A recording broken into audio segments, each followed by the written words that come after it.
My mother's hand moved across the linen tablecloth, a blur of practiced deception. The scent of roasted rosemary and garlic hung thick in the dining room, masking the quiet tension that always accompanied our Sunday dinners. She slid a frosted cookie onto a porcelain saucer and nudged it toward my 3-year-old daughter. "Don't tell your hysterical mother," she whispered. Her voice dipped in a sugary conspiracy. I reached out. My palm covered the saucer. I dragged it back across the table out of Lily's reach. My pulse stayed flat. Patricia's smile fractured. The genteel Midwestern hostess vanished, leaving behind something sharp and cold. "We raised 4 kids," she snapped, her tone brittle. "We'll feed yours whatever we like." From the head of the table, my father Donald let out a short, grating laugh. He tapped his heavy silver fork against his plate, the sound ringing out like a judge's gavel. "Stop being a hysterical little mommy, Melissa. You're ruining a perfectly good Sunday roast." My brother Brian sat across from me, meticulously cutting his meat, pretending the air in the room hadn't just turned to ice. My sister Rachel took a slow sip of her wine, her eyes darting between me and the intercepted cookie waiting for me to fold. That was the family dynamic. I was the shock absorber. I was supposed to lower my head, apologize for overreacting, and let my mother play the generous matriarch. I looked at the cookie. A simple circle of baked dough and vanilla icing. To anyone else, it looked like a treat. To me, it looked like a loaded weapon. My daughter reached for it, her small fingers stretching across the white tablecloth, trusting the people who were supposed to keep her safe. She didn't know her grandmother was running an experiment on her immune system. They thought this was just another dinner, another evening of me swallowing their insults to keep the peace. They assumed I was just being difficult. They had no idea that my bag resting near my feet already held a sealed evidence pouch containing the cashew oil she had hidden in her pantry. They never grasped that my mind was already dialing a sequence that would tear their curated lives apart. I picked up the saucer and set it on the mahogany sideboard behind me, out of reach. The silence in the dining room grew thick, suffocating, broken only by the steady ticking of the grandfather clock in the hallway. Before I take you back to how we reached this breaking point, please take a moment to like this video and subscribe to Zara Told Stories. I would also love to know your age, where you are listening from, and what time it is there right now. I read every comment. Now let me rewind. My name is Melissa Hawkins. I am 32 years old, and I live in Wichita, Kansas. It is a city where the horizon stretches so flat and wide you can see a storm gathering hours before the first drop hits. Our town is built on aviation. I work as an aviation safety inspector. My days are spent crawling through the dark bellies of commercial fuselages, tracing hydraulic lines and reviewing maintenance logs with a flashlight and a clipboard. My job is to find the invisible flaw. The single skipped inspection, the frayed wire, the compromised gasket that will eventually bring 100 tons of metal out of the sky. I do not believe in bad luck. I believe in bad data. My daughter Lily has a cashew allergy. It is the kind of severe systemic reaction that turns a child's throat into a closed fist in under 10 minutes. That is a biological fact. But in my family, facts are treated as mere suggestions if they threaten my parents' worldview. Patricia runs a local home baking business out of her sprawling farmhouse kitchen. She operates on charm handshake agreements and a willful disregard for strict measurements. She jokes about ignoring the expiration dates on her flour, trusting her instincts over printed numbers. I, on the other hand, start every morning by checking the expiration dates on Lily's yellow epinephrine auto-injectors. I hold them up to the morning light. I look through the clear viewing window on the hard plastic casing to ensure the liquid is pristine, untainted, and ready. It is a daily ritual of survival. For months, my parents treated Lily's allergy as a personal affront. To Patricia, a dietary restriction was a direct criticism of her cooking, her mothering, her entire identity. To Donald, it was just city girl neuroses, a weakness that needed to be trained out of the bloodline. They viewed my vigilance as a character defect. The precise moment I stopped being an accommodating daughter and became an investigator, happened 3 weeks before that Sunday roast. I had picked Lily up from the farmhouse after a brief 2-hour visit. The Kansas heat was pressing down on the gravel driveway thick and unyielding. Patricia met me on the porch, wiping her hands on her flour-dusted apron, beaming about what a good girl Lily had been. She handed me my daughter with that practiced maternal grace she reserved for an audience. It was not until I strapped Lily into her car seat that I saw them, raised red welts blooming along the delicate skin of my daughter's jawline. Lily was rubbing her neck, her eyes heavy, a strange lethargy settling over her usually bright demeanor. The seatbelt buckle clicked, but my hands hovered over it, frozen. I leaned in. Her breathing was steady, but her skin was warm and mottled. I turned back to the house. My mother was still standing on the porch, holding a wooden spoon. The picture of Midwestern domesticity. I walked back up the wooden steps. My voice stayed level, betraying none of the panic rising in my chest. I asked my mother what Lily had eaten. Patricia waved her hand dismissive and light. Just some safe vanilla cupcakes. Don't be so paranoid, Melissa. It is probably just the heat. Kids get heat rash all the time. I looked at the frosting smeared on the corner of my mother's apron. I looked at her eyes. They did not hold concern. They held a challenge. I drove home with my eyes darting between the empty country road and the rearview mirror, my hands gripping the steering wheel until my knuckles ached. The dust kicked up by the tires mirrored the clouds settling over my thoughts. A minor flare-up. An antihistamine resolved it within the hour. But the data point lingered in my mind, a jagged piece of a puzzle that refused to fit the picture my mother was painting. In aviation, a minor anomaly is never just a fluke. A pressure drop, a slight vibration, a warning light that flickers and fades. It is the system telling you that the fail-safes are degrading. You do not ignore a warning light. I sat on the edge of Lily's bed that night, watching her chest rise and fall in the dim light of her star-shaped nightlight. I counted her breaths. I listened to the quiet hum of the air conditioner. My husband Caleb stood in the doorway, his silhouette solid and grounding. He didn't offer empty reassurances. He just watched me, watch our daughter, his jaw tight, knowing the battle lines were being drawn. I realized then that I could no longer trust the flight logs my mother was handing me. I could not rely on her smile or her promises. The stakes were far too high, and the margin for error was zero. I needed to inspect the aircraft myself. I implemented a strict protocol the morning after the hives incident. In aviation, when a component shows signs of stress, you quarantine the system to isolate the variable. I drove to the hardware store and bought a set of neon green, airtight food storage containers. They were visually distinct, impossible to mistake for anything else in my mother's pastel-colored kitchen.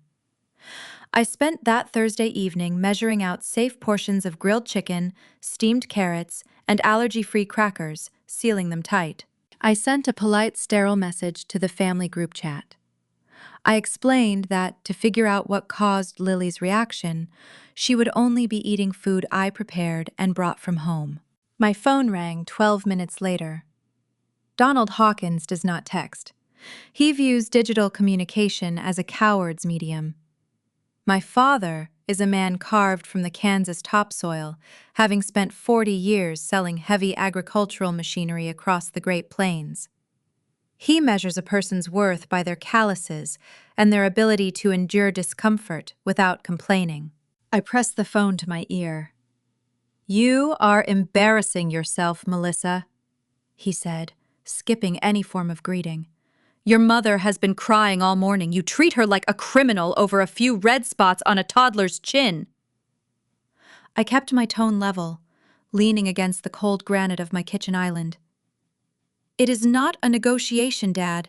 It is a medical requirement." He scoffed, a low rumble of pure disdain echoing through the receiver. "It is city girl neuroses. You read too many mommy blogs. We raised 4 kids on whole milk and peanut butter and nobody died. Stop indulging this fragility." The line went dead. Caleb was watching my shoulders slump as I lowered the phone. He reached over, taking the device from my hand, his thumbs gently rubbing the tension from my knuckles. His presence is a steady, rhythmic cadence, a stark contrast to the volatile, sharp edges of my upbringing. "We don't have to go on Sunday," Caleb said, his voice quiet but firm. "We can stay home, make our own dinner." I looked at the stack of neon green containers on the counter. The gravitational pull of the Hawkins family mythology is difficult to explain to outsiders. You are expected to show up. You are expected to endure. To decline an invitation is an act of treason, a declaration of war. I was still clinging to the illusion that I could manage them, that I could find the exact right formula of boundaries and politeness to make them respect my child's biology without tearing the family apart. I still needed to be the good daughter. "I have to try," I told him. "Packing the containers into an insulated bag. If I bring her food, they cannot mess it up." That Sunday, the farmhouse kitchen was a theater of organized chaos. The air was thick with the scent of rising yeast and roasting meat. I carried the insulated bags straight to the far counter, a designated island away from the primary cooking zone. I unpacked the green containers, setting them out in a neat row. I informed my mother, who was busy kneading bread dough, that Lily's meals were isolated. 20 minutes later, I returned to the kitchen to grab a napkin. The far counter was empty. I scanned the room. My sister Rachel was leaning against the primary prep station sipping a diet soda. Next to her, elbow perched perilously close to a cutting board dusted with crushed pecans for a pie crust, sat my green containers. Rachel is 3 years younger than me, the daughter who stayed in our hometown, married a high school football coach, and seamlessly integrated into my parents' worldview. I walked over, grabbed the containers, and checked the plastic seals. "Why did you move these?" I asked, my voice betraying a hint of frost. Rachel rolled her eyes, not even bothering to look up from the screen of her phone. "They were taking up space, Mel. Mom needed the counter for the serving platters. Don't make a big deal out of it." The subtext was deafening. You are taking up space. Your rules are an inconvenience. They viewed my daughter's immune system as a behavioral quirk, something I was indulging just to seek attention. I carried the containers back to the far counter, my jaw set tight. I did not yell. I merely observed the depth of the rot. Later that afternoon, while the family gathered in the living room watching a football game, the landline, mounted on the kitchen wall, rang. Patricia's hands were covered in gravy drippings, so Donald marched over and snatched the receiver off the cradle. He listened for exactly 3 seconds. The color drained from his face, replaced rapidly by a dark, furious red.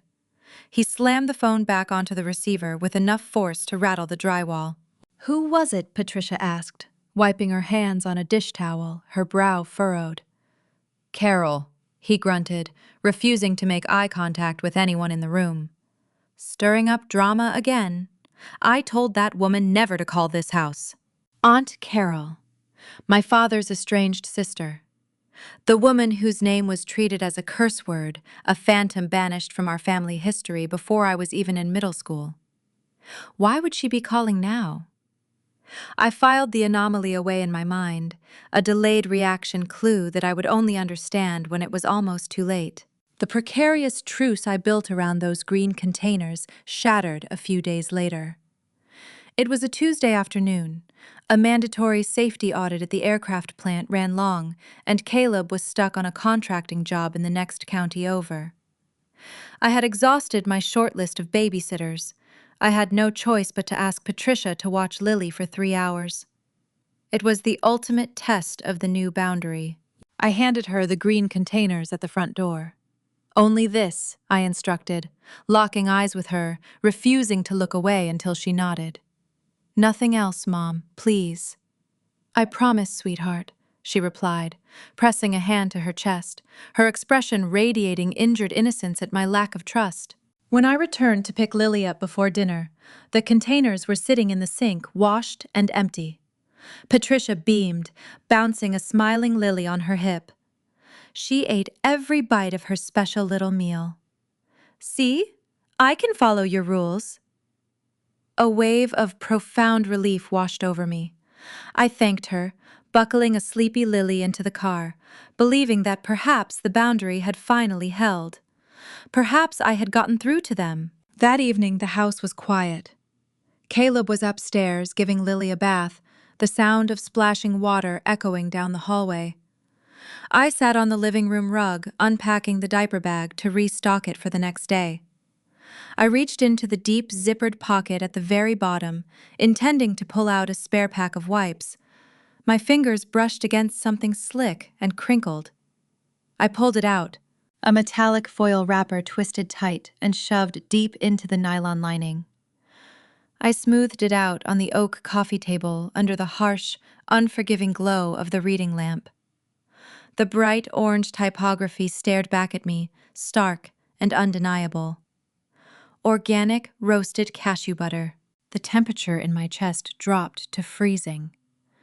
This had not been an accident. It was never an accident. She had fed the allergen to my daughter, watched her eat it, and then deliberately hidden the trash in the very bag I carry. I stared at the crumpled cashew butter wrapper on the coffee table for a long time. The harsh glare of the reading lamp cast long, distorted shadows across the bright orange lettering. My mind, usually a disciplined grid of logic and procedure, felt like a cockpit filled with blaring alarms. This was not a careless mistake. A mistake is forgetting to check a label. Shoving the evidence deep into the bottom of a diaper bag is an active cover-up. I walked into the kitchen, the hardwood floor cool against my bare feet. I opened my laptop, pulling up a blank spreadsheet. In my line of work, you do not rely on feelings or hunches. You rely on data. You cross-reference flight logs, maintenance schedules, and weather patterns to find the exact point of failure. I began building a timeline. Column A, the date. Column B, Lily's location. Column C, the presence or absence of symptoms. I typed rapidly, the rhythmic clatter of the keys grounding me. I started with the most recent incident. The raised red welts after the visit involving the safe vanilla cupcakes. Then I worked backward through the calendar, piecing together the last 6 months. The pattern emerged with chilling clarity. 4 weeks prior. Lily had a mysterious bout of severe stomach cramps on a Tuesday night. That afternoon she had been at the farmhouse while I ran errands. Patricia had casually mentioned giving her a special healthy smoothie. 2 months ago. A rash on Lily's forearms that I had attributed to a new brand of laundry detergent. The rash appeared on a Sunday evening, right after our weekly family dinner. Every single unexplained symptom lined up perfectly with unsupervised time spent with my mother.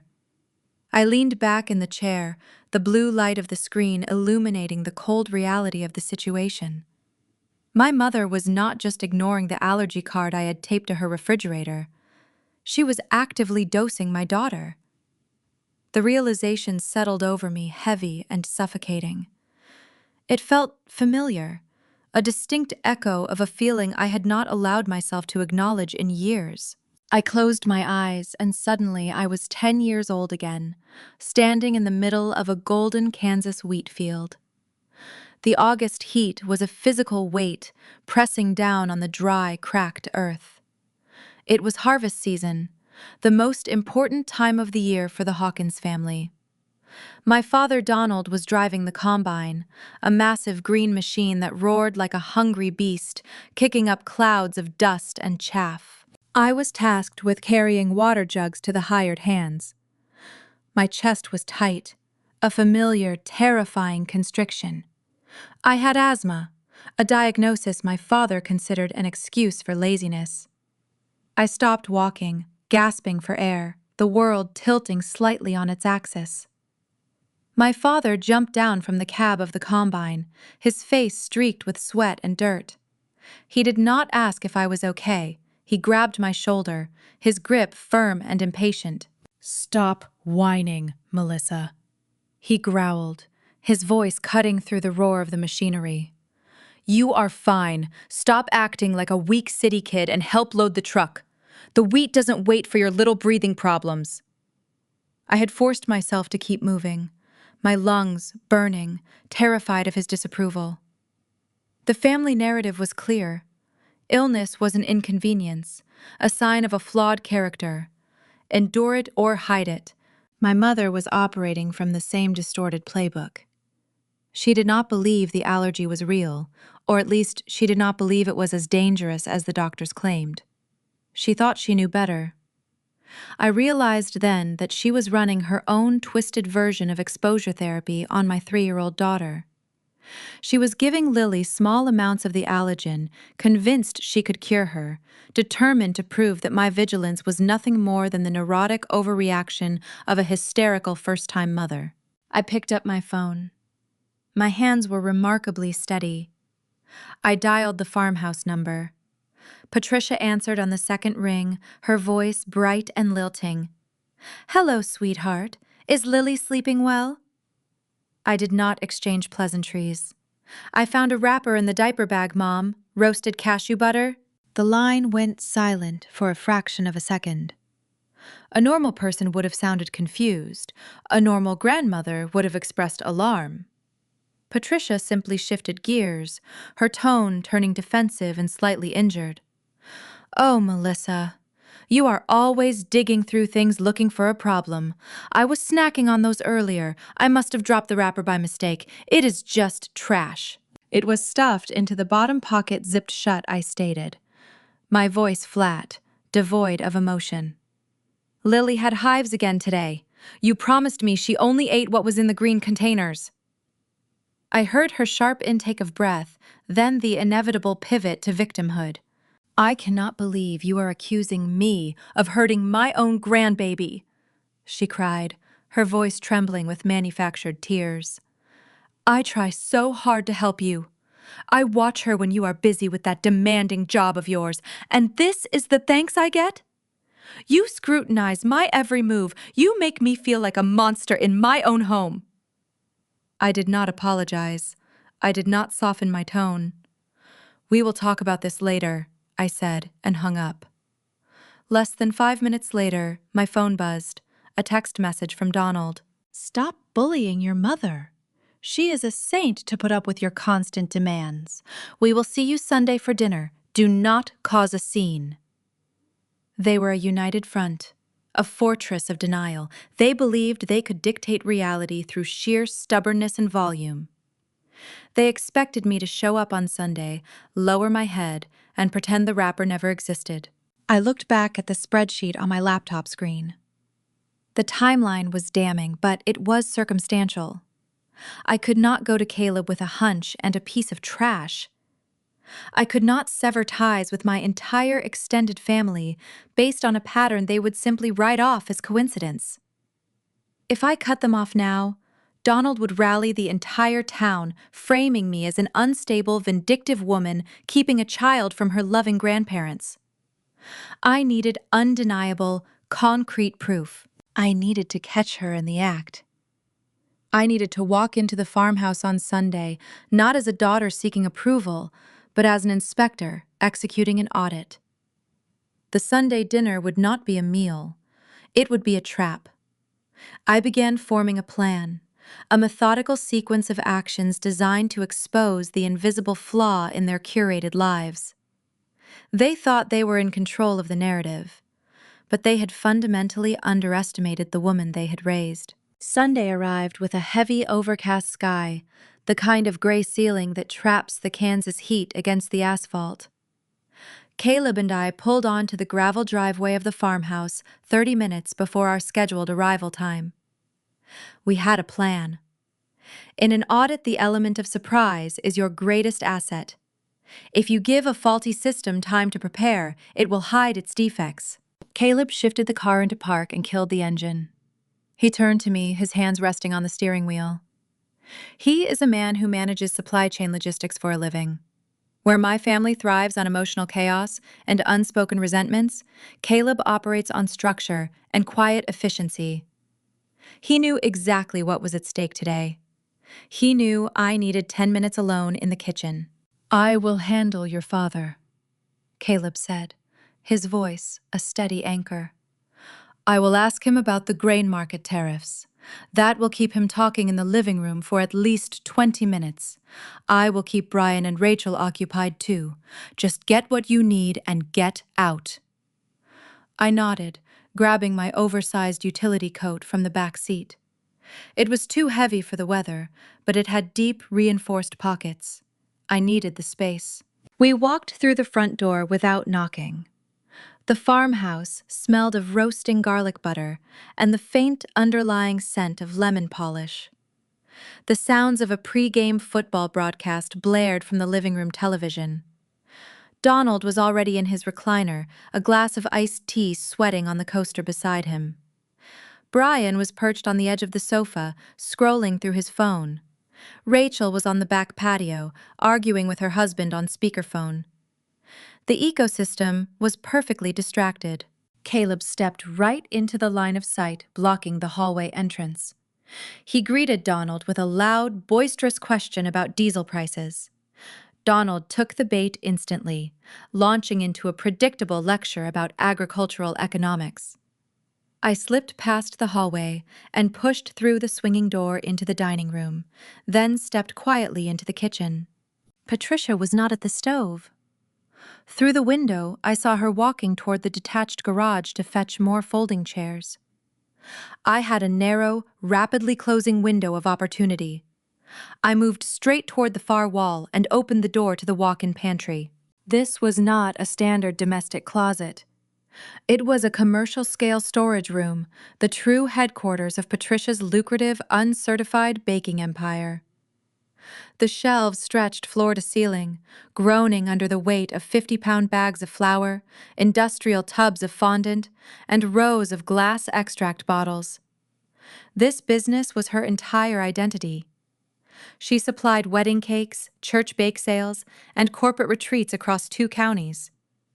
She operated entirely off the books, dodging health inspections and tax declarations, running her enterprise solely on the currency of her Midwestern charm and her reputation as a flawless homemaker. I stepped inside and pulled the heavy wooden door almost shut behind me, leaving only a sliver of light to illuminate the narrow aisle. The smell was dense and overwhelming. Stale cinnamon, artificial vanilla, and the distinct oily aroma of roasted nuts. I began my inspection. I did not rummage, I did not toss items aside. I moved with clinical precision, top shelf to bottom, left to right. My eyes scanned the inventory, my fingers grazing the edges of plastic bins, careful not to disturb the layer of fine white dust that coated the wire shelving. I reached the back corner, the darkest section of the room. The overhead light barely penetrated the shadows here. I pulled a small penlight from my pocket, the same high-beam tool I used to inspect aircraft fuselage welds for microfractures. I directed the beam behind a stack of oversized burlap sacks filled with raw, organic cashews. A flash of bright pink plastic caught the light. I reached my arm past the heavy bags, my sleeve brushing the rough fabric. My fingers closed around a hard, cylindrical object. I pulled it out into the narrow beam of my penlight. It was Lily's spill-proof sippy cup. It was the exact cup that had gone missing 3 weeks ago, the one Patricia claimed she had accidentally thrown away after a trip to the park. The cup she had sworn was resting at the bottom of a municipal trash can. My thumb pressed against the plastic latch. I popped the lid open. The odor hit the back of my throat instantly. Sour, nutty, unmistakable. I tilted the cup toward the light. A thick, milky residue coated the bottom and clung to the plastic interior straw. It was not cow's milk. It was cashew milk. The temperature in my chest dropped, replaced by a cold, terrifying clarity. My stomach turned, a physical reaction to the undeniable truth staring back at me. This was not a crumb brushed off a counter by mistake. This was not cross-contamination from a poorly washed cutting board. This was a concentrated liquid dose. This was a calculated formula. My mother was deliberately blending an exact dosage, hiding the vessel in the darkest corner of her illegal bakery, and feeding it to my child under the guise of a special grandmotherly treat. Her pride, her delusional belief that she could cure a biological reality by toughening up my daughter, was literally a poison. She was risking Lily's life to prove a point. I did not pull out my phone to take a photograph. Digital images can be argued away. They can be dismissed as shadows, bad lighting, or a misunderstanding. Physical evidence cannot. I reached into the deep inner pocket of my utility coat and extracted a sterile, tamper-evident specimen bag. I carry them in my field kit to collect degraded hydraulic fluid samples from compromised aircraft. I slid the pink plastic cup into the thick polyethylene pouch. I pressed the adhesive strip until it clicked shut, sealing the residue inside. I slid the heavy package back into my coat, zipping the pocket closed. You never let the suspect know the scene has been compromised until you are ready to spring the trap. I reached into my other pocket and pulled out a spare, identical pink cup I had purchased the day before. I smeared a thin layer of flour dust over the plastic surface and placed it exactly where the original had been, angling it precisely behind the burlap bags. I stepped out of the pantry, my heart beat a slow, rhythmic drum in my ears. I closed the door quietly, leaving the headquarters exactly as I had found it. I smoothed my shirt, took a deep breath of the roasting garlic air, and walked back toward the primary prep island. The swinging door from the dining room pushed open. Patricia stepped into the kitchen. She was wiping her hands on her floral apron, a picture of perfect grandmotherly warmth. Her cheeks were flushed from the summer heat, and her eyes twinkled with a secret she thought only she possessed. She looked at me completely unaware that the ground beneath her curated life had just vanished. She smiled, adjusting the collar of her blouse. "Dinner is almost ready, Melissa," she said, her voice light and musical. "And you can stop worrying so much. Today, I made a very special, completely safe dessert just for Lily." The dining room table in the farmhouse was a heavy dark oak antique, a physical manifestation of my father's patriarchal authority. It spanned the center of the room, flanked by 10 high-backed chairs, demanding respect and compliance from anyone who sat at it. I guided Lily to her designated booster seat near the corner. Before placing her down, I pulled a package of sterile antibacterial wipes from my purse. I methodically scrubbed the wooden surface of the table in front of her, the armrests of the chair, and the woven placemat. My sister Rachel watched this process from across the room, letting out a heavy, theatrical sigh. I ignored her. I draped my heavy utility coat over the back of my chair. The thick fabric settled against the wood, concealing the polyethylene evidence bag resting silently in the deep inner pocket. I could feel the stiff plastic seam through the lining whenever I leaned back, a constant, tangible reminder of the reality hidden beneath the veneer of this family gathering. I unzipped the front compartment of my bag and extracted the bright yellow rectangular case. It held twin epinephrine auto-injectors, the tools designed to force a closing airway back open. I placed the case squarely to the right of Lily's neon green containers. It sat there on the white linen tablecloth, visually loud, an undeniable anchor of biological fact in a room built on denial. Donald Hawkins strode into the dining room, wiping his hands on a rag, smelling faintly of motor oil and old leather. He took his seat at the head of the oak table, his gaze sweeping over the spread of food before landing directly on the yellow plastic box. He halted, his jaw clenching. "Are we anticipating a medical emergency during the pot roast, Melissa?" he asked, his voice, a low, grating rumble that commanded the attention of the entire room. "Do you really need to keep that dramatic little plastic box displayed right next to the gravy boat?" Caleb shifted in the chair beside me, his posture instantly straightening. He is a logistics manager, a man who anticipates supply chain disruptions months in advance, and he reads the shifting dynamics of a room just as efficiently. I placed a hand gently on his knee under the table, a silent signal to hold his position. I did not need rescuing, I needed data. "It stays within arm's reach, Dad," I replied, maintaining the flat clinical tone I use during fuselage inspections. "Standard safety protocol." Donald scoffed, tossing his napkin onto his lap. "It is a spectacle. You turn a family meal into a hospital triage center."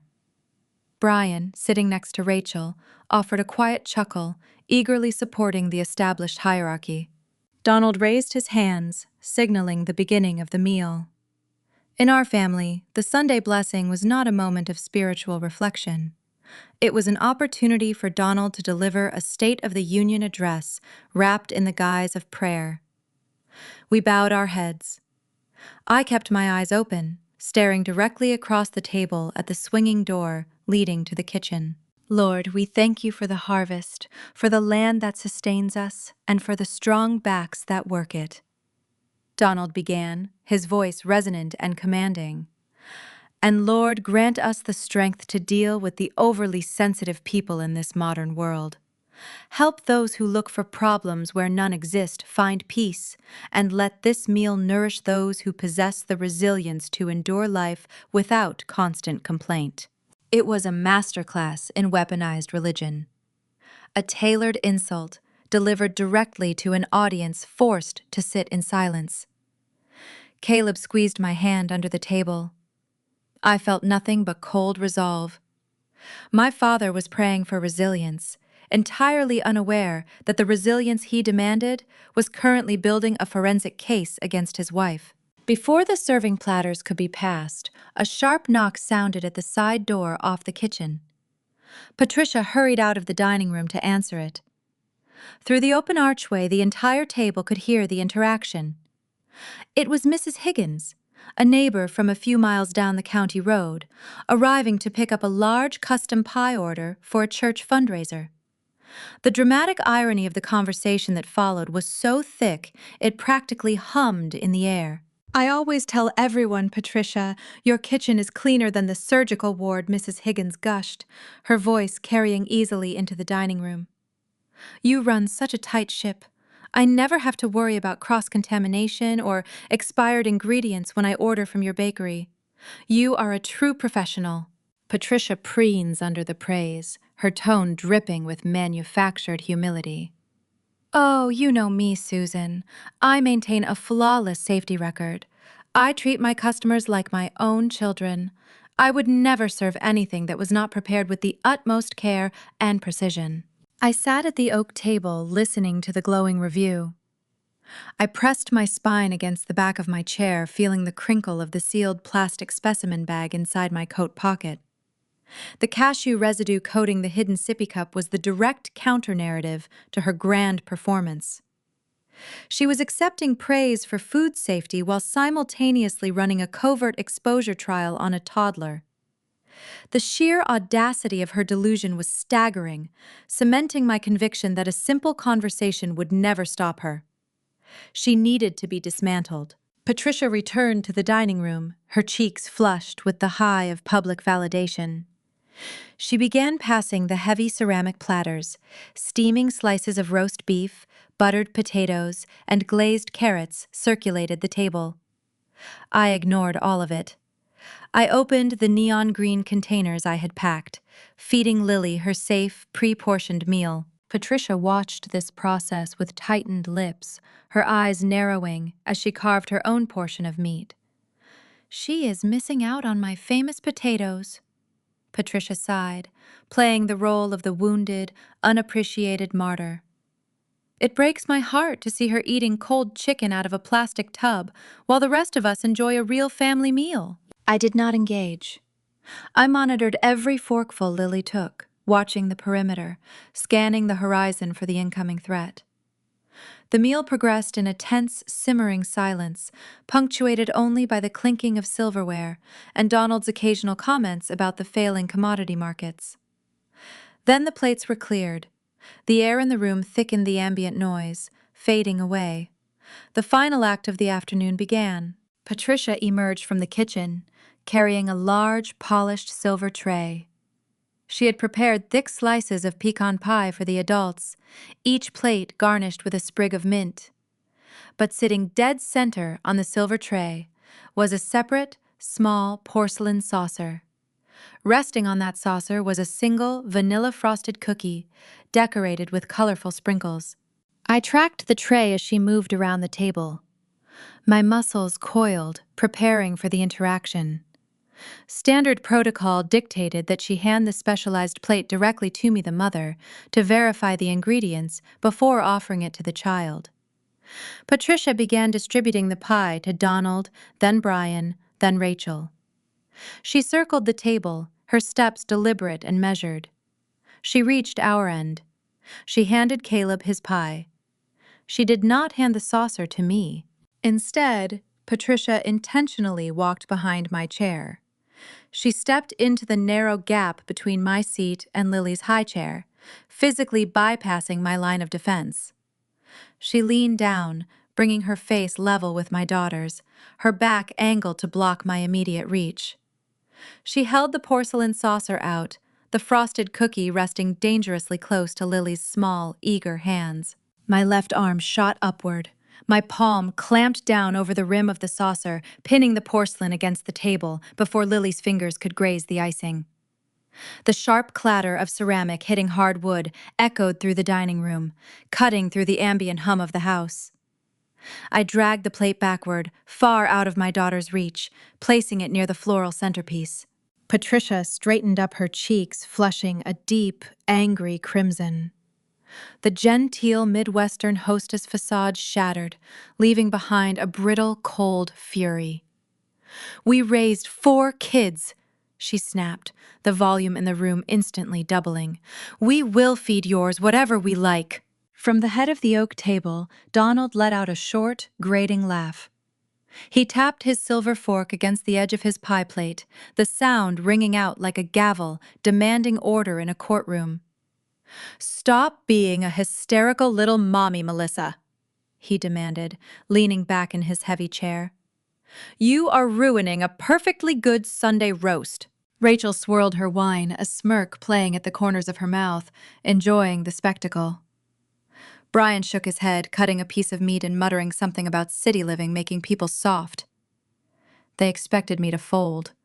They anticipated the usual routine, the established choreography where I would lower my gaze, apologize for causing a disruption, and allow Patricia to reclaim her throne as the benevolent matriarch.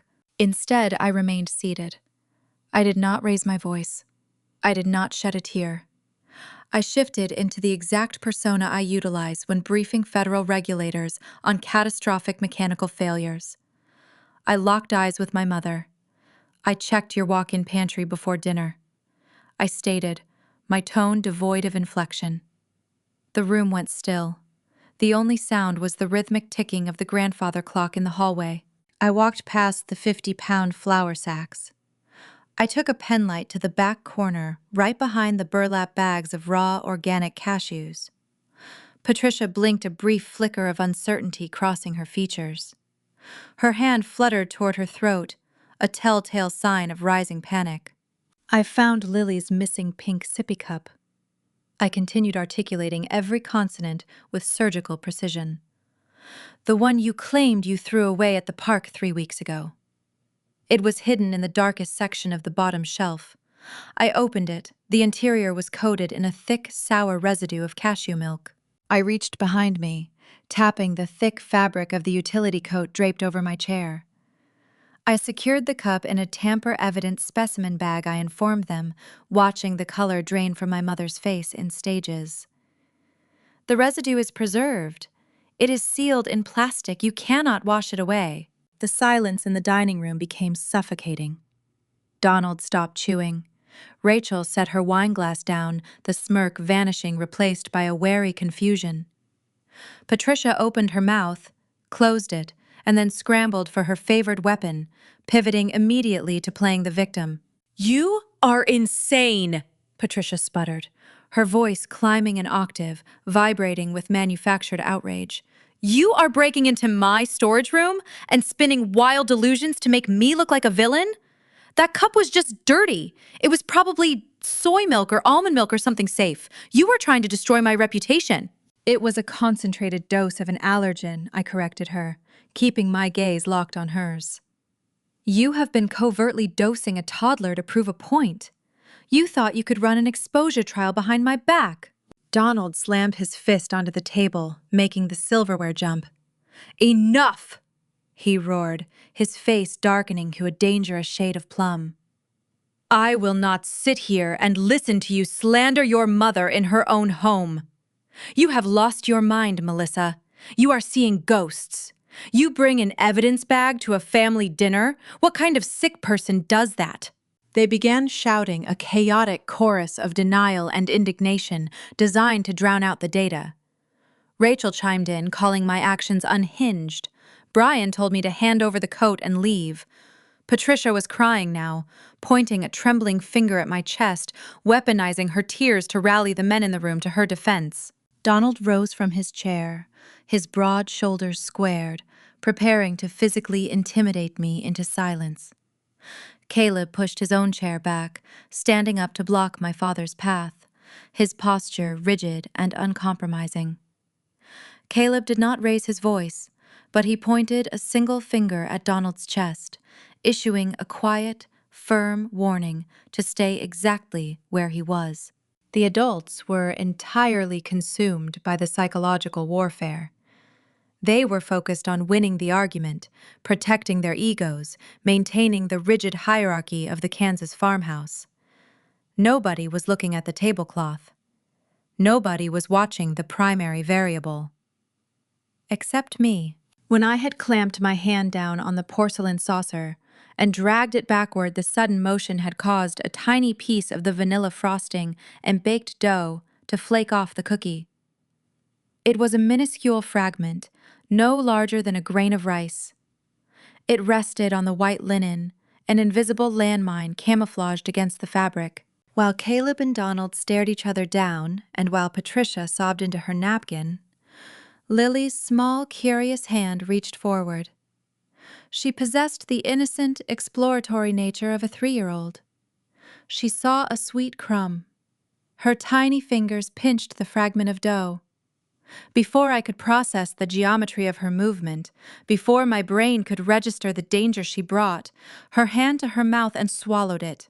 The shift from psychological drama to biological catastrophe took less than 10 seconds. The argument roaring around me faded into a dull, distant hum. I watched my daughter. Lily sat in her booster seat. She held a small plastic toy horse in her left hand. Suddenly, the toy slipped from her grip, clattering onto the hardwood floor. She did not reach down to retrieve it. Her eyes, usually bright and observant, widened in sudden, uncomprehending terror. She brought both hands up to her face, her tiny fingernails clawing frantically at the corners of her mouth. The reaction was instantaneous, a terrifying testament to the severe toxicity of the allergen. Her lips, usually a soft pink, began to swell, plumping outward at an unnatural, alarming rate, turning a mottled, angry red. The hives I had seen weeks prior were a mere fraction of this response. Red vines of inflammation began creeping up her neck, hot and raised against her pale skin. Then came the sound. It was not a cry. It was not a typical childhood cough. It was a sharp, distinct stridor sound, a high-pitched wheezing intake of air that lacked the force to expel anything. It is a sound that haunts the nightmares of any allergy parent. It is the silent, terrifying cough of a human airway folding in on itself, the vocal cords swelling shut, cutting off the oxygen supply to the lungs. I pushed my chair back, the wooden legs shrieking against the floorboards. The noise severed the argument happening above my head. Donald stopped yelling. Patricia lowered her napkin. Caleb turned his head. The entire room froze. The petty squabbles over respect and authority instantly vaporized by the visceral reality of a child fighting for her life. Time fractured into uneven pieces. The argument raging above my head faded into a dull drone, like a radio dial turned down in another room. The petty squabbles over respect, the demands for apologies, the rigid hierarchy of the Kansas farmhouse all ceased to exist. The only reality left was the small, struggling frame of my daughter. In my profession, we study catastrophic failures. We analyze the exact millisecond a structural load exceeds its capacity. I was watching that exact failure happen in real time within my child's body. Her immune system, sensing the cashew protein, was treating a microscopic crumb like a lethal pathogen. Her defense grid was turning against her. Capillaries were leaking fluid into surrounding tissues, causing the rapid swelling. Her blood pressure was plummeting. The smooth muscles lining her respiratory tract were contracting, squeezing her airway shut. I did not scream. I did not panic. The training took over. My hand moved to the white linen tablecloth, my fingers wrapping tightly around the yellow rectangular case. I unzipped it in a single motion, extracting one of the epinephrine auto-injectors. I pushed my chair back, the wooden legs scraping harshly against the floorboards, and knelt beside the high chair. I unbuckled the safety straps, holding Lily in the seat. She felt unnaturally light as I lifted her. Her tiny body rigid, her eyes wide and fixed on the ceiling, searching for air that would not come. I laid her flat on her back on the hardwood floor. Laying a patient flat helps maintain blood flow to the heart and brain when blood pressure drops. It is a basic necessary protocol. The adults around the table finally processed the visual. The sudden movement, the sight of a child gasping on the floor, broke through their veil of indignation. But instead of recognizing the medical emergency she had caused, my mother's delusion mutated. Patricia looked down and saw the hard plastic medical device in my hand. Her mind, desperate to maintain the narrative of the perfect grandmother, rejected the truth. "No!" Patricia shrieked, her voice frantic, a piercing sound that shattered the remaining stillness in the room. She lunged forward, her arms reaching out to grab my wrist. "You are going to hurt the baby with that needle! Stop it right now, Melissa!" "She just needs a glass of water. You are scaring her." Patricia prioritized her ego over my daughter's oxygen. She was willing to physically interfere with a life-saving medical intervention rather than admit her cookies were toxic. Before her hands could make contact with my arm, Caleb intervened. He did not ask her to step back. He did not use his polite, measured tone. Caleb stepped directly into Patricia's path, placing both of his large hands squarely on her shoulders, and shoved her backward. The force of his movement sent her stumbling across the room. She hit the edge of the mahogany buffet table, knocking a silver candlestick to the ground. "Stay away from them," Caleb commanded. His tone was low, guttural, possessing a raw, dangerous edge I had never heard from him before. "If you touch my wife, I will lay you out on this floor." Patricia gasped, clutching her chest in shock, but she did not take another step forward. The polite son-in-law was gone. The fortress had secured the perimeter. I turned my focus back to Lily. Her lips were now a dark, bruised shade of purple.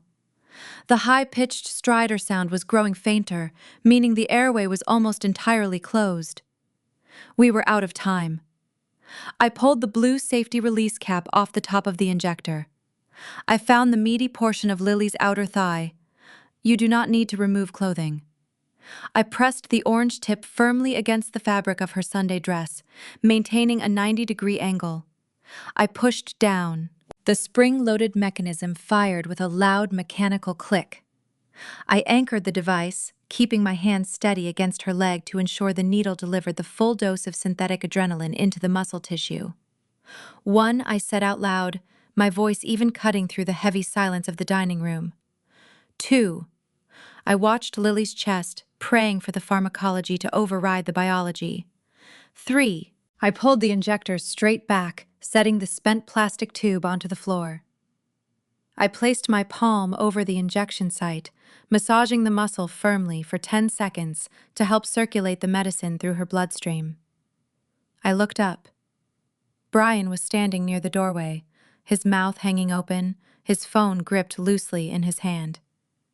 He looked like a frightened boy rather than a grown man. Brian barked, issuing a direct, undeniable order. Call 911. Tell dispatch a 3-year-old is in anaphylactic shock. Tell them 1 dose of epinephrine has been administered. Do it now. He flinched, snapping out of his daze, and frantically began dialing. I glanced toward the head of the table. My father Donald, the patriarch, who had spent his entire life equating physical illness with moral weakness, was paralyzed. The heavy silver fork had slipped from his fingers, resting abandoned on his plate. The flush of dominant anger had drained from his face, leaving behind a pale gray mask of profound realization. His mockery was gone. He sat frozen in his oversized chair, watching the scene unfold, finally understanding that his arrogance had nearly orchestrated a casualty in his own home. He could fix tractors and combines, he could intimidate farmers and salesmen, but he was entirely powerless against the microscopic protein currently suffocating his granddaughter. The seconds following an epinephrine injection stretch into hours. You kneel on the floor and wait. You wait for the adrenaline to constrict the blood vessels to relax the smooth muscles in the respiratory tract to stop the fatal swelling. It is an agonizing purgatory. I leaned over my daughter, my cheek hovering inches from her mouth, desperate to feel the movement of air. Then the physiological shift happened. Lily's chest spasmed.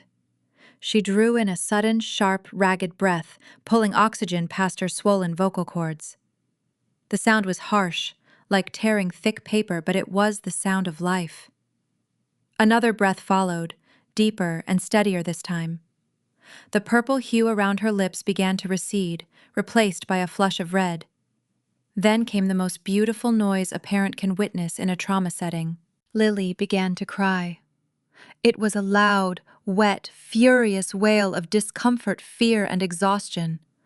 Air was moving freely in and out of her lungs in great offended gulps. The fail-safes had held. The flaw had been corrected.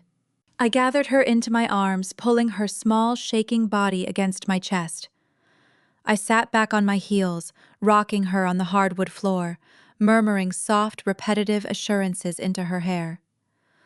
I felt the adrenaline leaving my own system, my knees beginning to tremble, but I kept my posture rigid. The dining room around me was eerily quiet, save for Brian's frantic voice speaking to the emergency dispatcher in the background.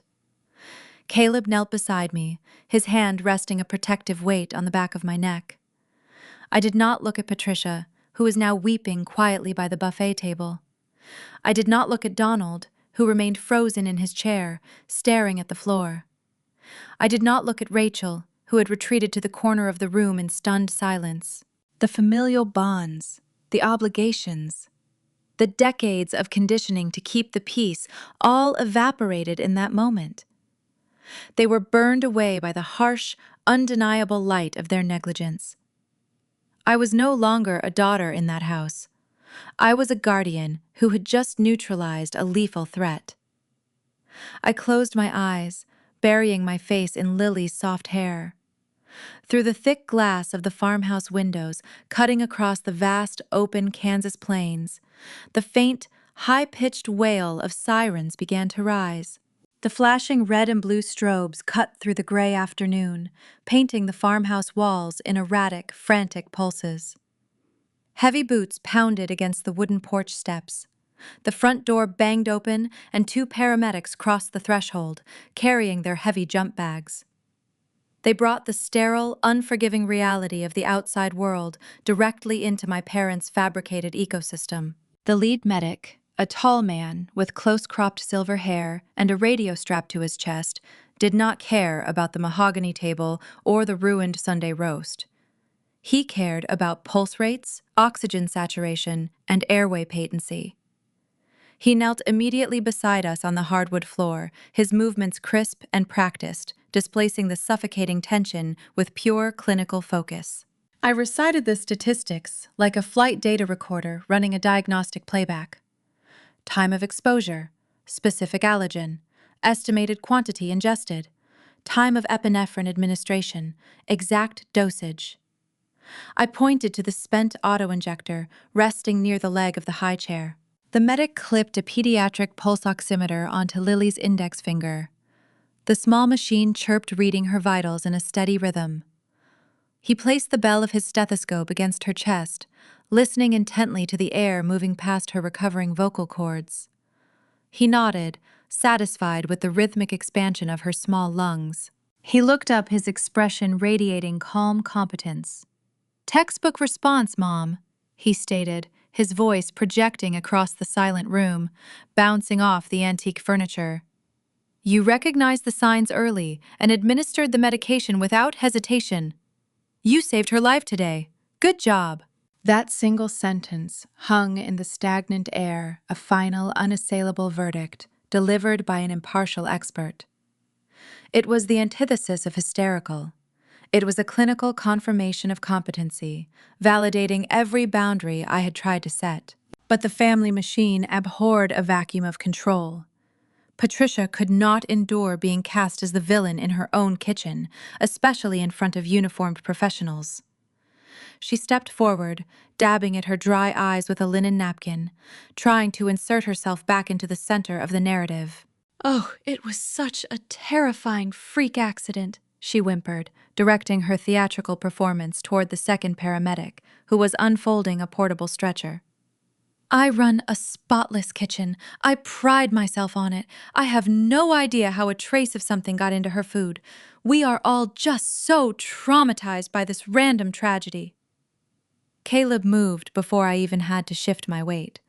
He stepped between Patricia and the paramedics, his broad shoulders forming an impenetrable physical barricade. "It was not a freak accident," Caleb declared. His voice lacked any warmth, projecting a rigid, undeniable authority that demanded the attention of every person in the room. "It was deliberate exposure. She intentionally fed our daughter a known allergen after being explicitly told not to. Please document that fact in your official incident report." The lead medic paused, his pen hovering over the digital screen of his tablet. He glanced from Caleb's resolute posture to Patricia's shrinking frame, reading the toxic dynamic in an instant. "Noted," the medic replied, his tone shifting from reassuring to strictly clinical, recognizing a potential liability scene. "We need to transport her, now. Biphasic reactions can occur hours after the initial phase, where the throat closes a second time without warning.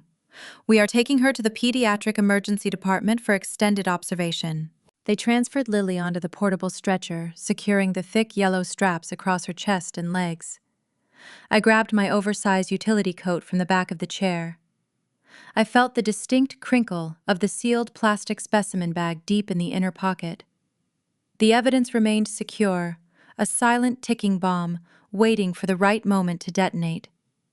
Caleb gripped my shoulder, telling me he would follow closely behind the ambulance in our car. I followed the paramedics out the front door, stepping off the porch and onto the gravel driveway. The cool Kansas wind bit at my skin, carrying the scent of damp earth and crushed wheat. Before climbing into the rear compartment of the transport vehicle, I paused and looked back at the farmhouse. My parents and siblings stood clustered near the doorway, illuminated by the rotating emergency lights. Donald leaned heavily against the doorframe, his patriarchal dominance shattered. He looked old, deflated, and remarkably fragile without his booming voice to shield him. Patricia clutched her hands together, the mask of the perfect Midwestern homemaker sliding off to reveal the terrified, hollow woman underneath. Rachel and Brian lingered in the shadows behind them, silent witnesses to the sudden collapse of their foundational mythology. From this distance, framed by the flashing red strobes, they no longer resembled formidable adversaries. They looked small. They looked pathetic. For 32 years, I had operated under the core assumption that I needed their approval to survive, that their oak dining table was the center of the universe. I had bent my own reality to fit their comfort, swallowing my instincts to remain the compliant, easygoing child. As the heavy rear doors of the ambulance swung shut, severing my line of sight to the farmhouse, that entire world view disintegrated into dust. The interior of the transport vehicle hummed with the deep vibration of the diesel engine and the steady rhythmic beeping of the cardiac monitor. Lily lay on the stretcher, a tiny clear oxygen mask strapped over her nose and mouth. Her eyes were heavy with exhaustion, her breathing labored but consistent. I sat on the vinyl bench beside her, grasping her small hand in mine, feeling the fragile flutter of her pulse against my thumb. The adrenaline began to recede, leaving behind a cold, sharp clarity. The woman who had packed those neon green containers that morning, hoping to appease an impossible audience, no longer existed. The daughter who craved a nod of approval from Donald Hawkins had vanished into the ether. I watched the rural landscape blur past the small rectangular window, the sprawling farmland giving way to the concrete outskirts of Wichita. The endless fields and open skies stretched out, offering a vast, empty canvas. I was untethered from the familial lineage. I felt no grief over the loss, only the stark, undeniable truth of my new internal geometry. The family I thought I possessed had died on that dining room floor, choked out by their own stubborn pride and boundless arrogance. They had chosen their egos over my child's breath. They valued the aesthetics of their Sunday dinner more than the beating of her heart. I squeezed Lily's hand, pressing a kiss to her damp forehead. I was no longer a daughter. I was only a mother. And as the ambulance sped toward the brightly lit emergency bay, I began calculating the precise trajectory required to dismantle their empire, ensuring they would never have the power to touch her again. The pediatric emergency department operates on a frequency of controlled urgency, a stark contrast to the chaotic emotional theater of the farmhouse. Here, reality is measured in heartbeats per minute, oxygen saturation percentages, and milligrams of medication. I sat in a molded plastic chair beside a narrow hospital bed, watching the clear fluid drip from an IV bag down a thin tube into my daughter's arm. Lily was asleep, her breathing steady, the terrifying stridor sound replaced by the quiet, rhythmic hum of the cardiac monitor. Caleb sat on the opposite side of the bed, his large hand gently resting over Lily's small, pale fingers. He had not spoken in an hour. He did not need to. His presence was a solid, unyielding barrier between us and the outside world. The adrenaline that had propelled me through the crisis was beginning to recede, leaving my muscles aching and my mind sharp, processing the data of the afternoon with forensic detachment. Through the glass partition of the observation room, I saw the automatic doors of the main waiting area slide open. My parents and my two siblings walked through the entrance, bringing the invisible, suffocating dust of their Kansas empire into the sterile environment. They looked entirely out of place under the harsh fluorescent lights. Donald lingered near the sliding doors, his hands shoved deep into his pockets, his posture defensive, scanning the room as if expecting an ambush. He despised spaces he could not control, and a hospital was the ultimate equalizer. Rachel stood close to him, her arms crossed tight over her chest, chewing her lower lip. Patricia took the lead, clutching her leather handbag like a shield. She approached the nurse's station, offering a tight, manufactured smile, leaning in to ask for directions. She was already performing, projecting the image of the worried, devoted grandmother for the medical staff. I stood up, signaling for Caleb to stay with Lily. I walked out of the observation room and stepped into the main waiting area, intercepting them before they could breach our perimeter. Patricia spotted me. Her eyes darted left and right, assessing the audience in the waiting room. There were 3 other families scattered across the vinyl chairs, reading magazines or staring at their phones. She calibrated her approach, ensuring her voice would not carry to the strangers nearby. She bypassed a greeting entirely, grabbing my elbow and pulling me toward a secluded alcove near a row of humming vending machines. The air near the machines smelled of stale coffee and ozone. Patricia crowded into my personal space, her face pale, the carefully applied makeup around her eyes beginning to smudge. "You need to fix this," she whispered, her tone frantic, vibrating with a desperate need for damage control. Her eyes were wide, pleading, but she was not asking about her granddaughter's condition. I looked at the woman who had raised me, searching her expression for a single trace of maternal concern, a sliver of genuine remorse. There was nothing. Just the hollow, calculating panic of a narcissist caught in the spotlight. "You told those paramedics I did this on purpose," Patricia hissed, her fingers digging into the fabric of my sleeve. "Do you have any idea what that sounds like? The gossip in this town travels faster than a prairie fire. If anyone at the church or the country club hears that accusation, my baking business is finished. My reputation will be ruined over a misunderstanding. You have to tell the doctors you were just panicked. You have to take it back."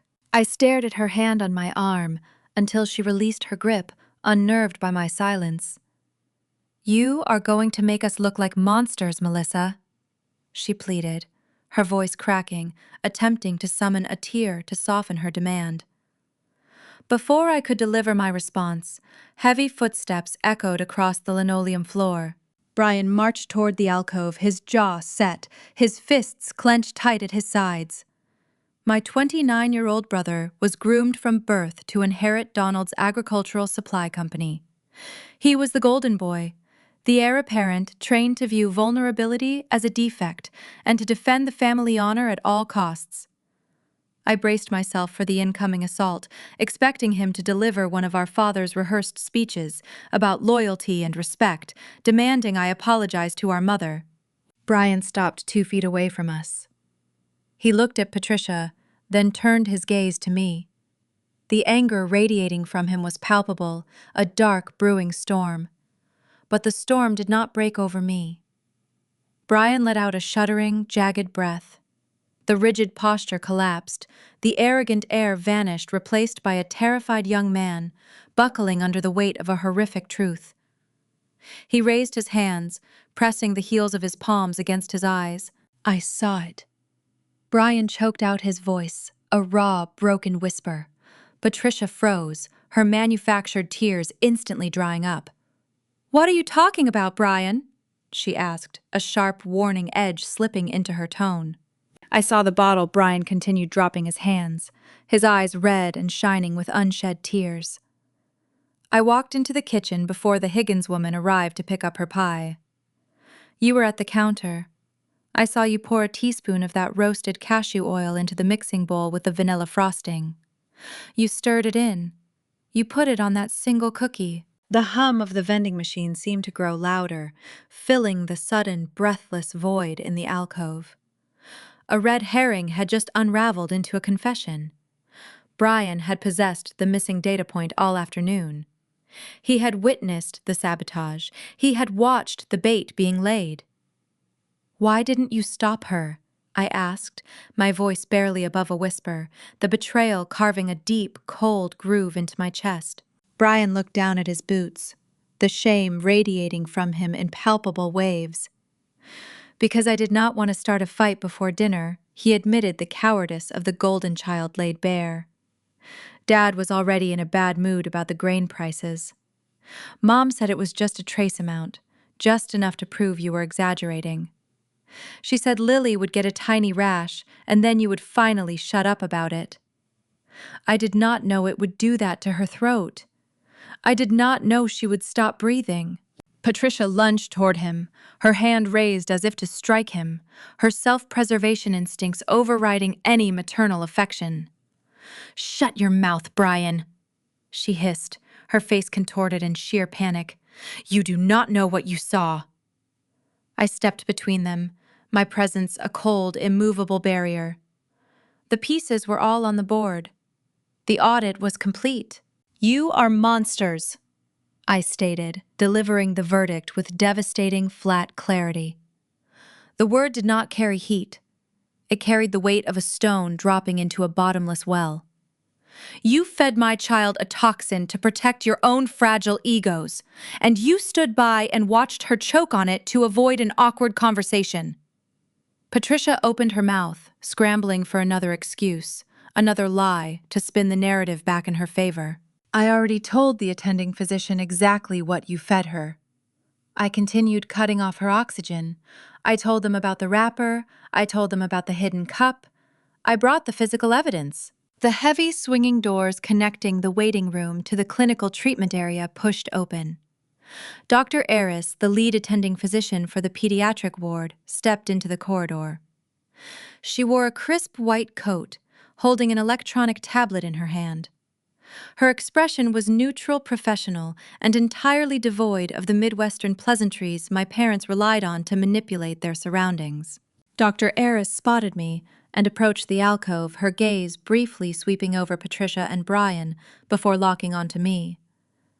"Mrs. Hawkins," the doctor said, her voice projecting authority, "your daughter is responding perfectly to the secondary steroid treatment. Her airway is clear. We will keep her overnight for observation, but she is out of the danger zone." I let out a slow, measured breath, the final knot of biological terror unraveling in my stomach. "Thank you, Doctor." Dr. Aris turned her attention to Patricia. Her posture remained relaxed, but her eyes were sharp, calculating the threat level of the woman standing before her.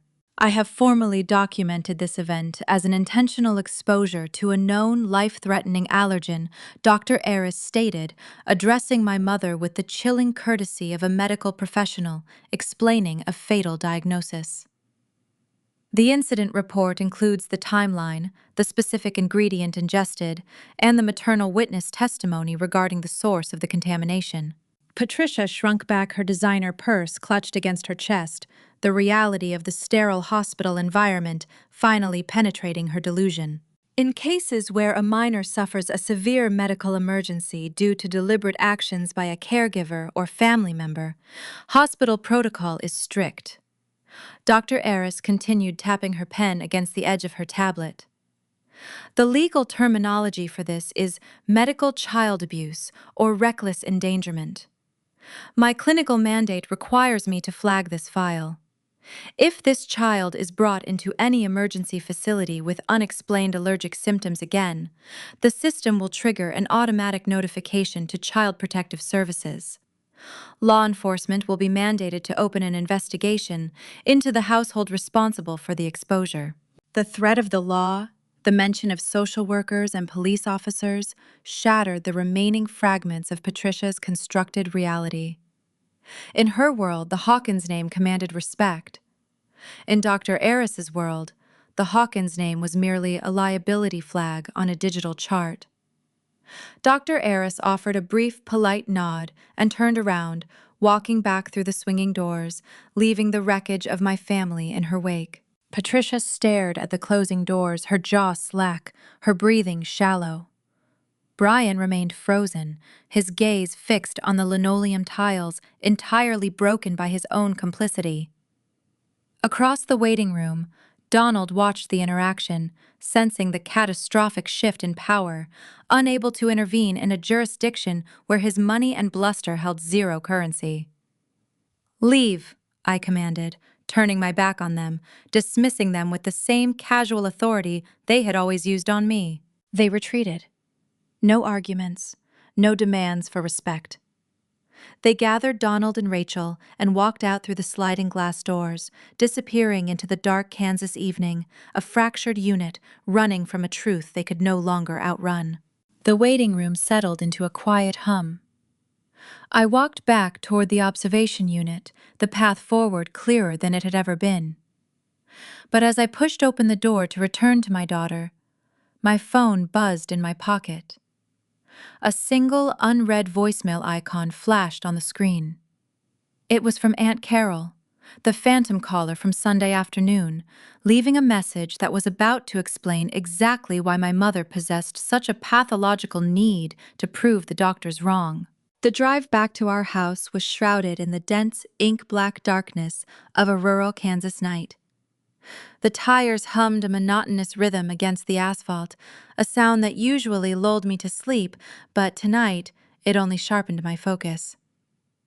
Caleb navigated the winding county roads with practiced ease, his eyes fixed firmly on the illuminated path ahead.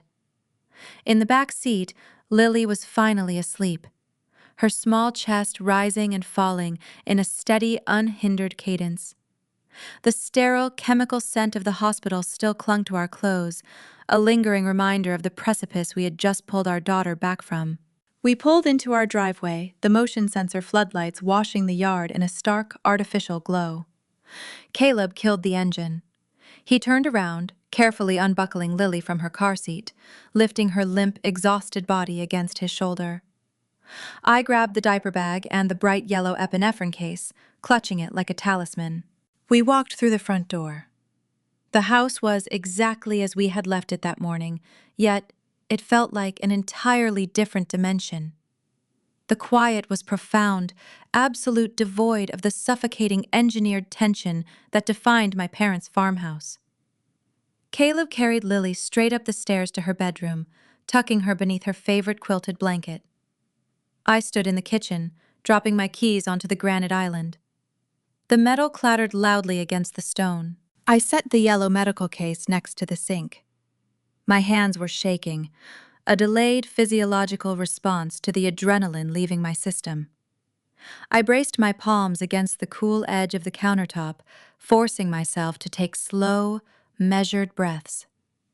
The immediate biological threat was neutralized. The airway was secure.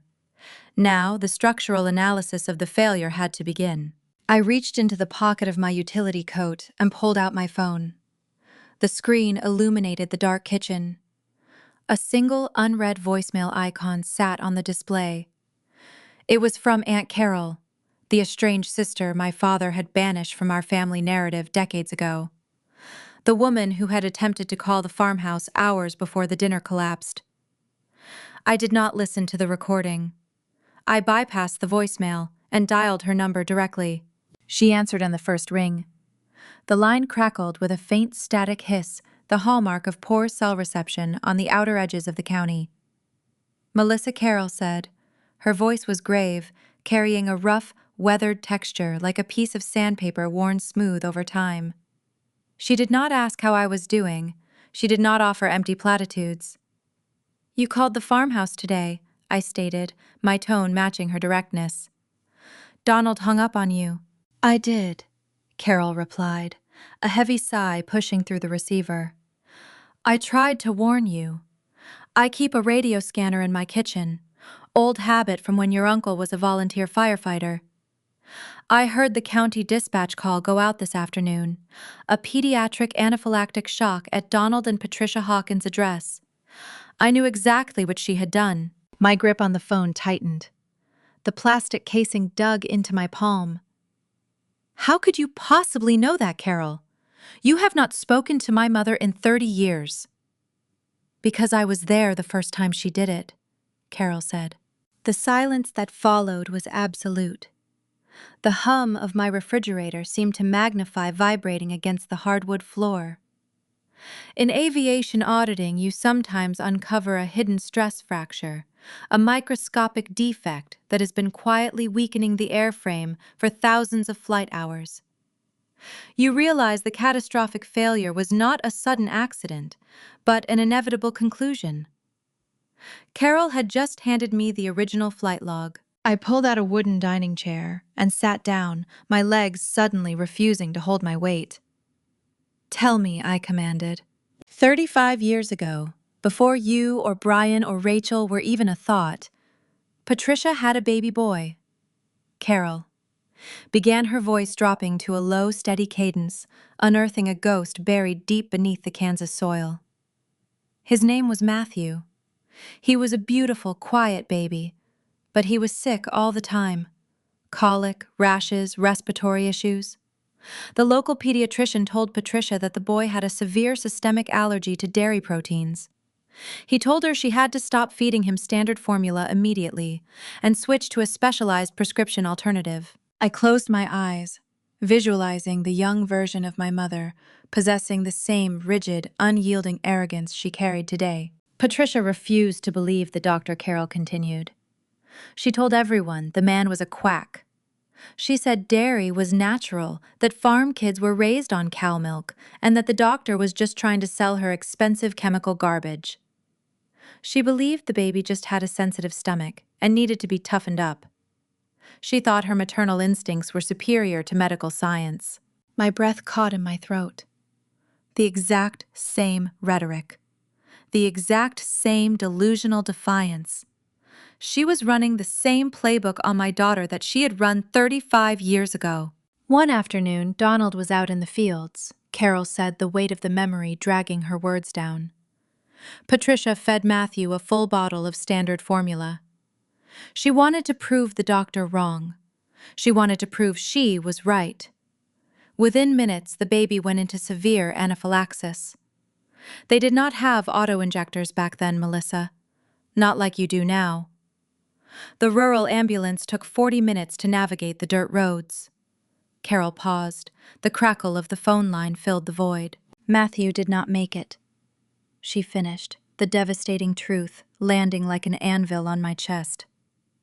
I stared at the dark window above the kitchen sink, seeing only my own pale reflection. The puzzle pieces were rapidly snapping together, forming a horrifying, grotesque picture. Donald orchestrated the cover-up, Carol explained, her tone hardening with decades of unresolved anger. Patricia was on the verge of a total psychological collapse. If the town found out she had killed her own child out of pure stubbornness, she would have been ruined. Donald used his influence. He bullied the local coroner. They classified the death as sudden infant death syndrome, a tragic, unavoidable act of God. Everyone at the church offered casseroles and prayers. I was the only one who told Donald he was an accessory to murder. By letting her hide the truth, he banned me from the property that very night. He erased me, just like he erased Matthew. I sat, frozen in the dining chair. The revelation rewired my entire understanding of the family machine. For my entire life, I had assumed Patricia's overbearing nature, her obsession with baking, and her aggressive rejection of weakness were merely the traits of a controlling, narcissistic woman. I was wrong. Her entire personality was an elaborate, desperate trauma response. It was an armor forged in the fires of an unforgivable sin. She built that lucrative baking business to prove to the world and to herself that she was the ultimate provider of nourishment. She forced my siblings and me to work through illnesses, ignoring my childhood asthma, to prove that her methods forged resilient, unbreakable children. Her entire life was a performance, dedicated to proving that Matthew's death was a fluke, that she was a flawless mother. Then my daughter was born. Lily arrived with a severe, life-threatening allergy, holding up a mirror to Patricia's darkest, most guarded secret. Lily's biology was a direct threat to the lie Patricia had lived inside for 35 years. To acknowledge Lily's allergy, to accommodate it, would require Patricia to admit that allergies are real, that they are fatal, and that she was directly responsible for the death of her firstborn son. She could not do it. Her psyche could not bear the weight of that truth. So she opted to risk my daughter's life to validate her own delusion. "Thank you, Carol," I said, my voice steady, stripped of all shock, replaced by a cold, calculating resolve. "You need to lock your doors," Melissa Carroll warned her, protective instinct flaring. "Donald spent his whole life protecting that lie. He built his entire empire on it. You just exposed it in front of emergency medical personnel. He is going to come after you to contain the damage. He will not let you walk away with this secret." "I am not walking away," I replied. "I am going to tear the entire runway apart." I ended the call and set the phone face down on the granite island. The fear that had stalked me for weeks was entirely gone. I was no longer dealing with a stubborn grandmother. I was dealing with a woman fighting for her psychological survival, backed by a man who had spent 3 decades enforcing a cover-up. Caleb walked down the stairs, his footsteps soft against the wooden treads. He entered the kitchen, taking one look at my posture, reading the profound shift in my demeanor. He did not ask what was wrong. He simply stood beside me, a silent, immovable ally. "They are going to attack," I told him, staring at the yellow medical case. "They are going to try to force us back into line before the hospital reports the incident to the state." "Let them try," Caleb said, his jaw locked, his eyes tracking the shadows outside our window. We did not have to wait long. Early the next morning, before the Kansas sun had even burned the dew off the grass, the harassment campaign began, setting the stage for a siege that would test the absolute limits of our perimeter. The morning sun hit the Kansas plains with a heavy, oppressive heat, baking the asphalt outside our house. Inside, the air conditioning hummed a steady, synthetic rhythm, a mechanical barrier against the rising temperature. The quiet peace we had established over the last 2 days was about to break. I knew the retaliation was coming. When you dismantle a narcissistic ecosystem, the system does not surrender. It deploys the flying monkeys. It began at exactly 8 in the morning. My phone vibrated against the granite kitchen island. The screen lit up with a rapid succession of text messages from my sister, Rachel. She bypassed any inquiry about Lily's recovery. Instead, she launched directly into the guilt phase of the assault. "Dad was up all night pacing the floor, Melissa. His blood pressure is spiking. You know his heart cannot take this kind of stress. You are going to give him a stroke over your stubbornness. He is an old man who just wants to see his family together." I read the words, recognizing the classic manipulation tactic. Donald Hawkins was a healthy, robust man who spent his weekends hauling engine blocks. His heart was fine. Rachel was simply weaponizing his age, attempting to shift the responsibility for his emotional state onto my shoulders. 2 minutes later, Brian chimed into the group chat, abandoning the remorse he had displayed in the hospital waiting room, quickly reverting back to his role as the loyal heir. "Mom is a wreck." Brian typed the letters forming a defensive wall around Patricia's fragile ego. "People in town are starting to talk because of the scene you caused with the paramedics. Mrs. Higgins canceled her pie order. If Mom loses her baking clients, she loses everything she built. You are destroying her livelihood over a mistake. You need to call her and apologize." A mistake. The word echoed in my mind, a staggering testament to their capacity for denial.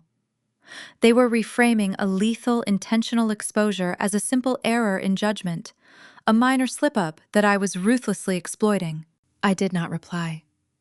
Engaging with the flying monkeys only provides them with ammunition. It fuels the drama they require to sustain the narrative where I am the unhinged villain and Patricia is the wounded martyr.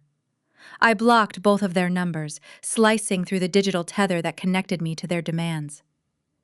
The digital silence lasted until noon.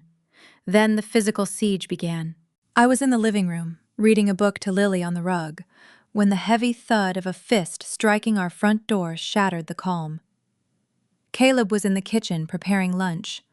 He wiped his hands on a dish towel and moved toward the entryway, his posture shifting instantly from relaxed father to sentry.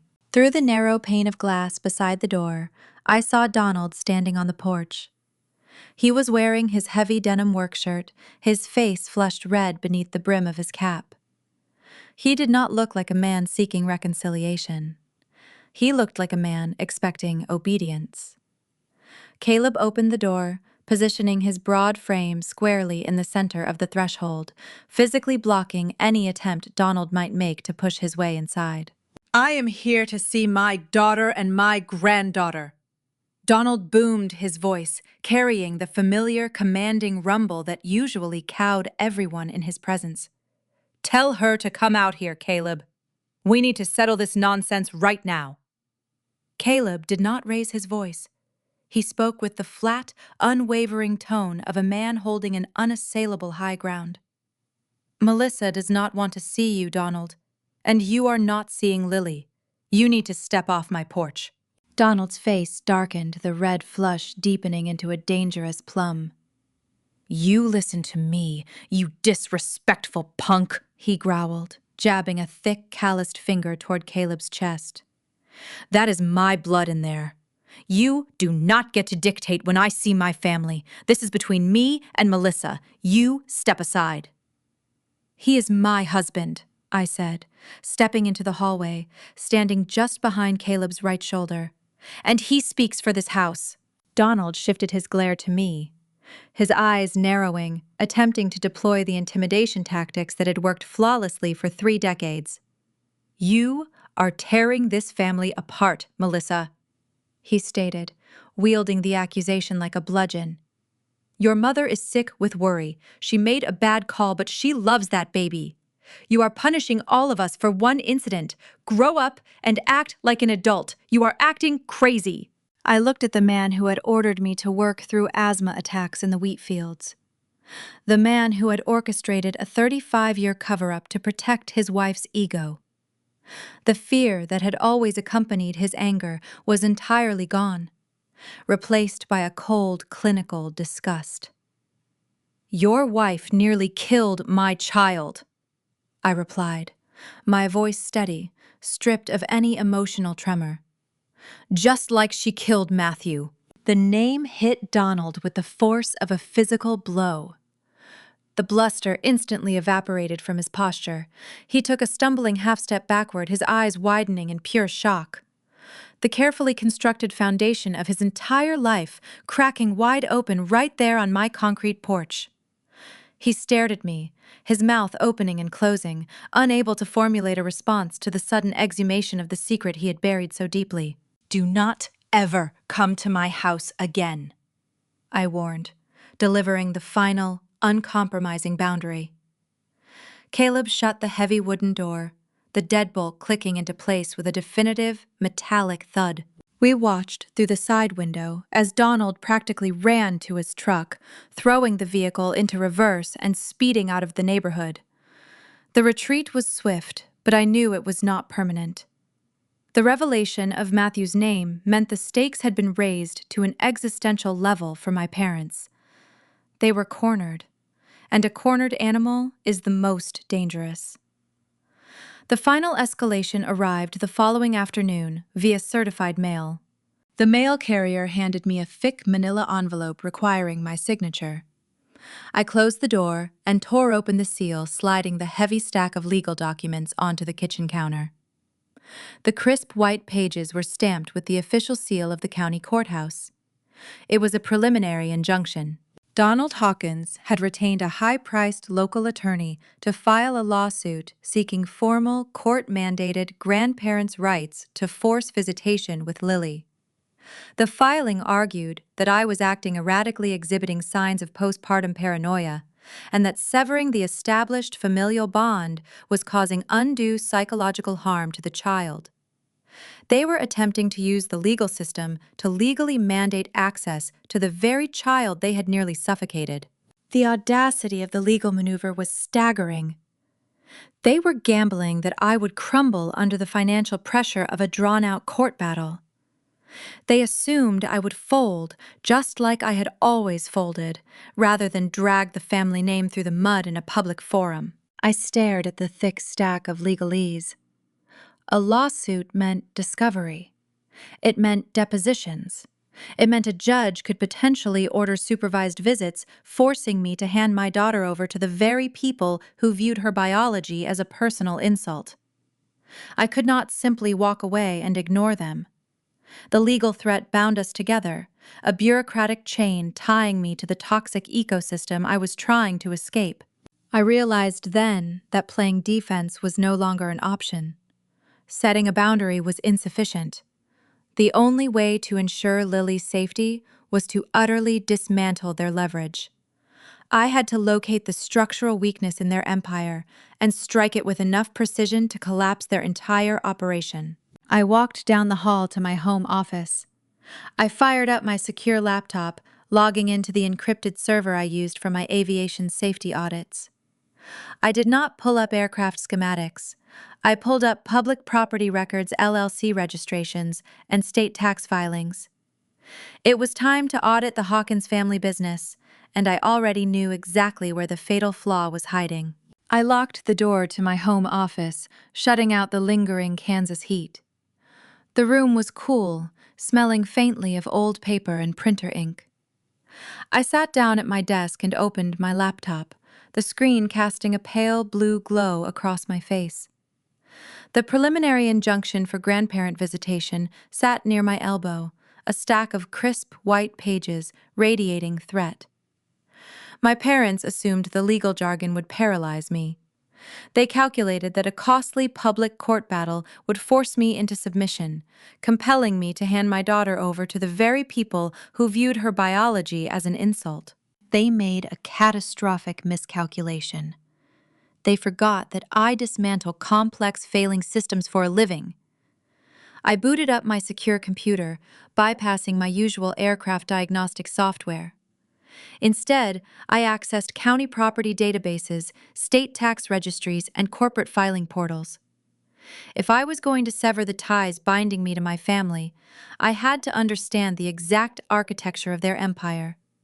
I had to locate the load-bearing pillar and remove it. The search did not take long. The vulnerability was not hidden. It was a 10-year-old anchor wrapped around my own neck. A decade ago, the agricultural markets had been unforgiving. A brutal, multi-year drought decimated Donald Hawkins's wheat yield, leaving his supply company suffocating under mounting debts. The local bank circled the farmhouse, preparing to foreclose on the property that had defined our family identity for generations. Donald was drowning his pride, preventing him from seeking outside help. I was 22 years old, fresh out of college, holding a pristine credit score and a newly minted, highly stable federal government salary. I wanted to save them. I wanted to be the dutiful daughter who rescued the patriarch.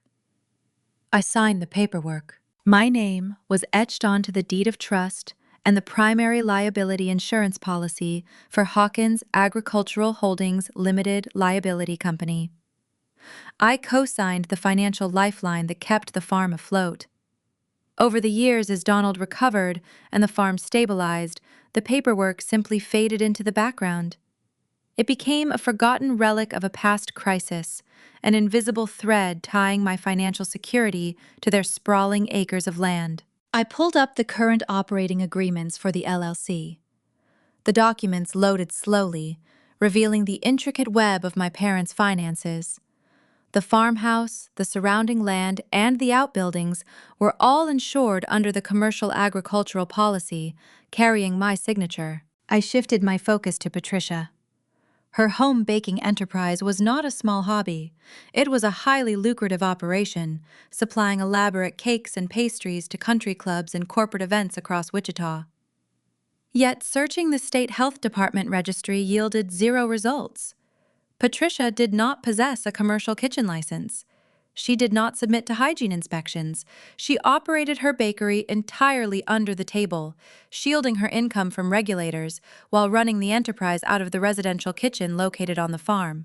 The legal implications crystallized in my mind cold and sharp.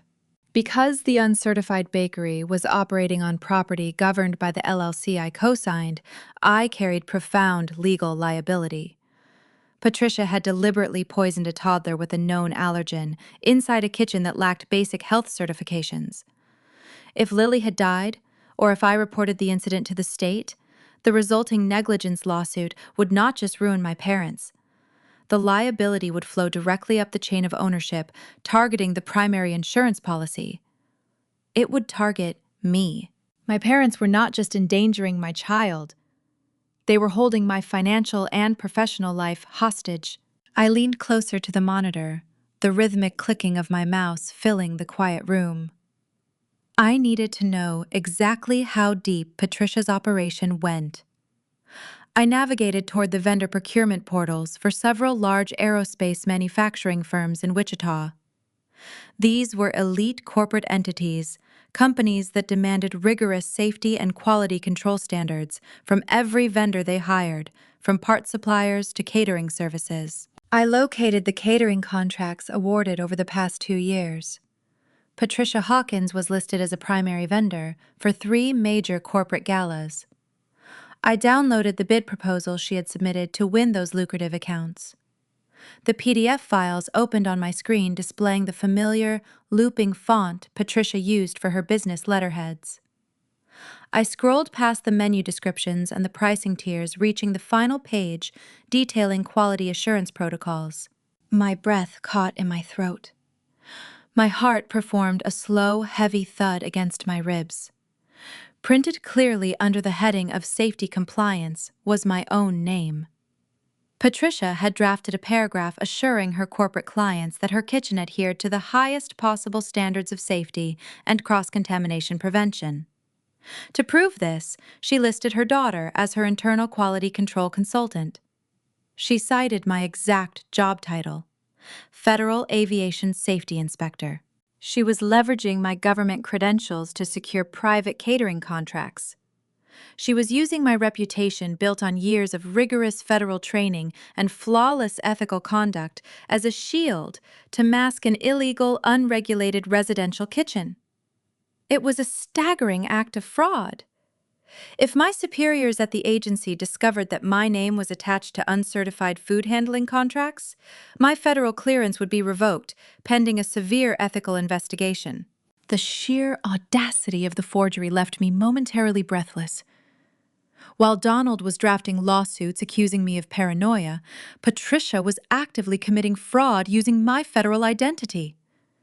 They were standing on a trap door, holding a rope around my neck, entirely unaware that I controlled the lever. The grief that had haunted me since the hospital waiting room evaporated, replaced by a crystalline, uncompromising focus. I was no longer dealing with misguided grandparents. I was dealing with hostile actors who posed a direct threat to my child's life, my financial solvency, and my career. I opened a blank word processing document. The keyboard clattered under my fingertips as I began drafting the exit strategy. I pulled the standardized release forms required to sever myself from the commercial insurance policy. I drafted a formal declaration withdrawing my name from the LLC, citing immediate and irreconcilable breaches of safety protocol. The moment my signature was removed, the bank would automatically audit the farm's operating status. Without my federal income anchoring the risk profile, their premium rates would skyrocket, potentially triggering an immediate loan recall. Next, I opened a new email window. I addressed the message to the director of the Kansas Department of Health and Environment. I drafted a comprehensive, objective incident report detailing the uncertified commercial bakery operating at the farmhouse address. I attached the scanned hospital records, outlining Lily's anaphylactic shock, specifically noting the deliberate nature of the exposure. I included the documentation of the hidden sippy cup. Finally, I created a third document, a cease and desist letter directed at Patricia Hawkins, formally demanding the immediate removal of my name and federal title from all past, present, and future business proposals. I attached copies of the fraudulent aerospace catering bids. I did not hit send on any of the communications. You do not deploy the landing gear until you are aligned with the runway. I saved the files onto a secure encrypted drive and sent the documents to my personal printer. The machine whirred to life, spitting out warm, ink-stained pages that represented the total deconstruction of the Hawkins family myth. I gathered the papers, sliding them into a sleek black leather folder. I picked up my phone. I dialed the office number for the high-priced attorney Donald had retained to file the visitation injunction. A receptionist answered, her tone crisp and professional. I identified myself. I informed her that I was ready to discuss a resolution to the preliminary injunction filed by my father. I requested an emergency meeting for the following morning. I dictated the terms of the engagement. I would not meet at the farmhouse. I would not meet at their country club. The meeting would take place on neutral ground, inside the sterile, fluorescent-lit conference room of the law firm. The receptionist placed me on a brief hold. When she returned, she confirmed that Donald and Patricia were eager to resolve the matter quickly and had agreed to the morning appointment. They believed my request for a meeting meant I was surrendering. They assumed the arrival of the legal papers had broken my resolve, forcing me back into the obedient role I had played my entire life. I thanked the receptionist and ended the call. I walked out of my home office, the black leather folder tucked firmly under my arm. Caleb was in the kitchen, pouring a glass of water. He looked at the folder, then met my eyes, reading the profound shift in my posture. "The defensive posture is over," I told him, setting the folder onto the granite island. "We are going to a meeting tomorrow morning." Caleb nodded slowly, his jaw set in a hard, uncompromising line. He did not ask what was inside the folder. He already knew that whatever I had engineered in that office was designed for total demolition. The trap was set, the evidence was catalogued, and the patriarch of the Hawkins family was about to walk directly into an audit he could not survive. The conference room on the 14th floor of the downtown Wichita Legal Building was a masterclass in sterile neutrality. It featured floor-to-ceiling glass walls overlooking the sprawling grid of the city, filtering the harsh morning sunlight into a cool blue wash. There were no antique mahogany buffets here. There were no sentimental photographs or heavy floral centerpieces. The space contained only a long, polished slate table and 8 ergonomic chairs. It was an environment designed for the cold, frictionless execution of contracts and consequences. Caleb and I arrived 20 minutes early. We sat on one side of the slate table facing the heavy frosted glass door. I placed the black leather folder on the smooth surface in front of me. My hands rested flat on either side of it. My pulse was a slow, steady drumbeat. The fear, the lifelong conditioning to appease my parents, the lingering guilt of the rebellious daughter, all of it had been excised.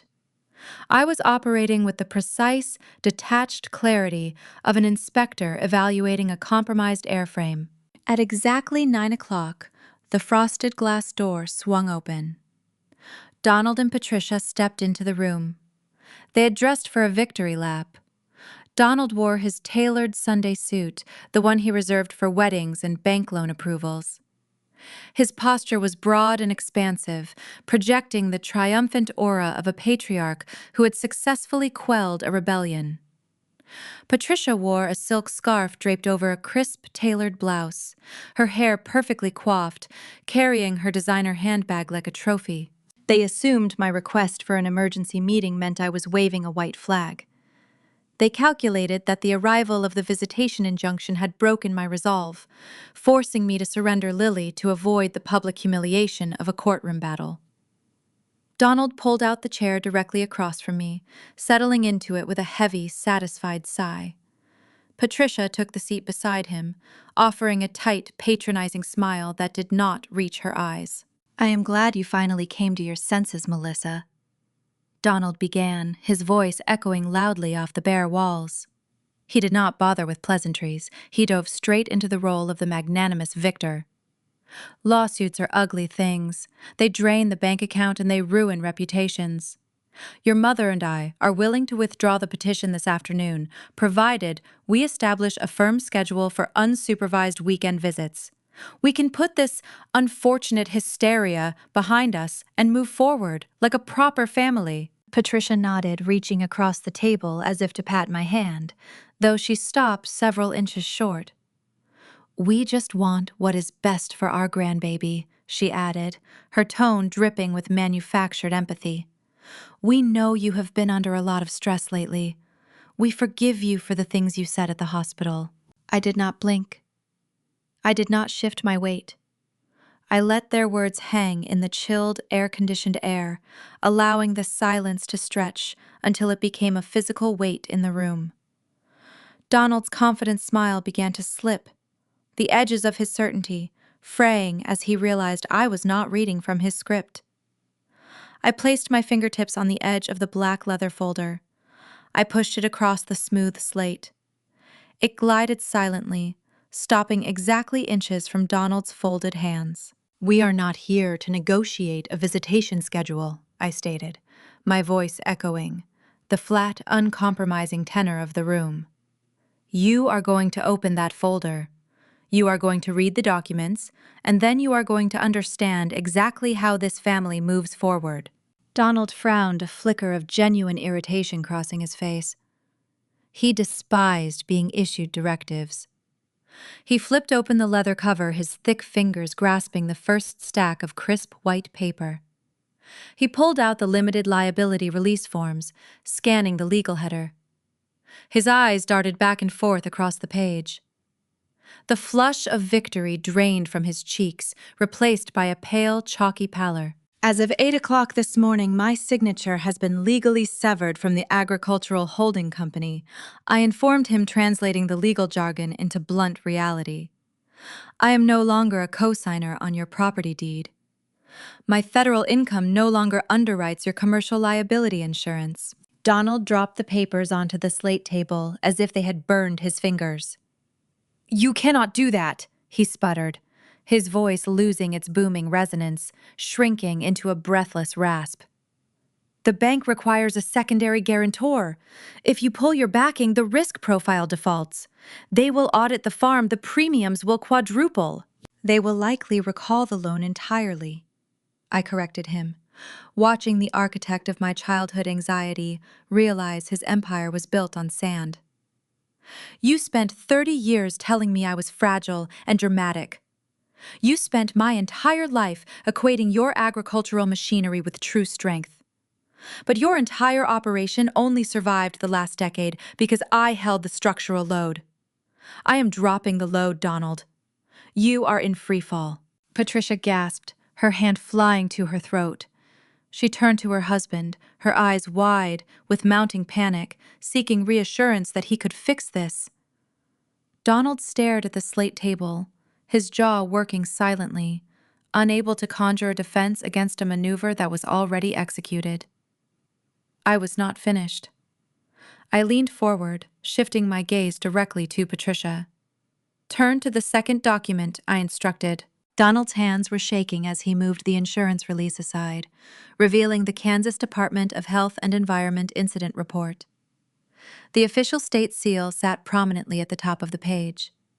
Patricia leaned in to read over his shoulder, her breath catching in a sharp, audible hitch.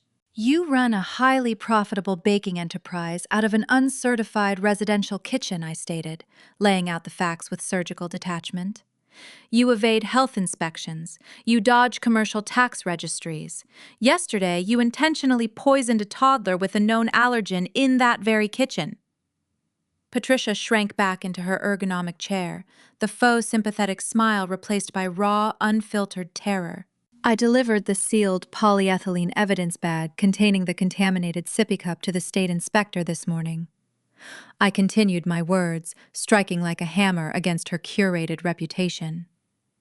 "I provided them with the hospital records, documenting the anaphylactic shock and the attending physician's notes regarding the deliberate nature of the exposure. Your kitchen is now the subject of a severe public health inquiry.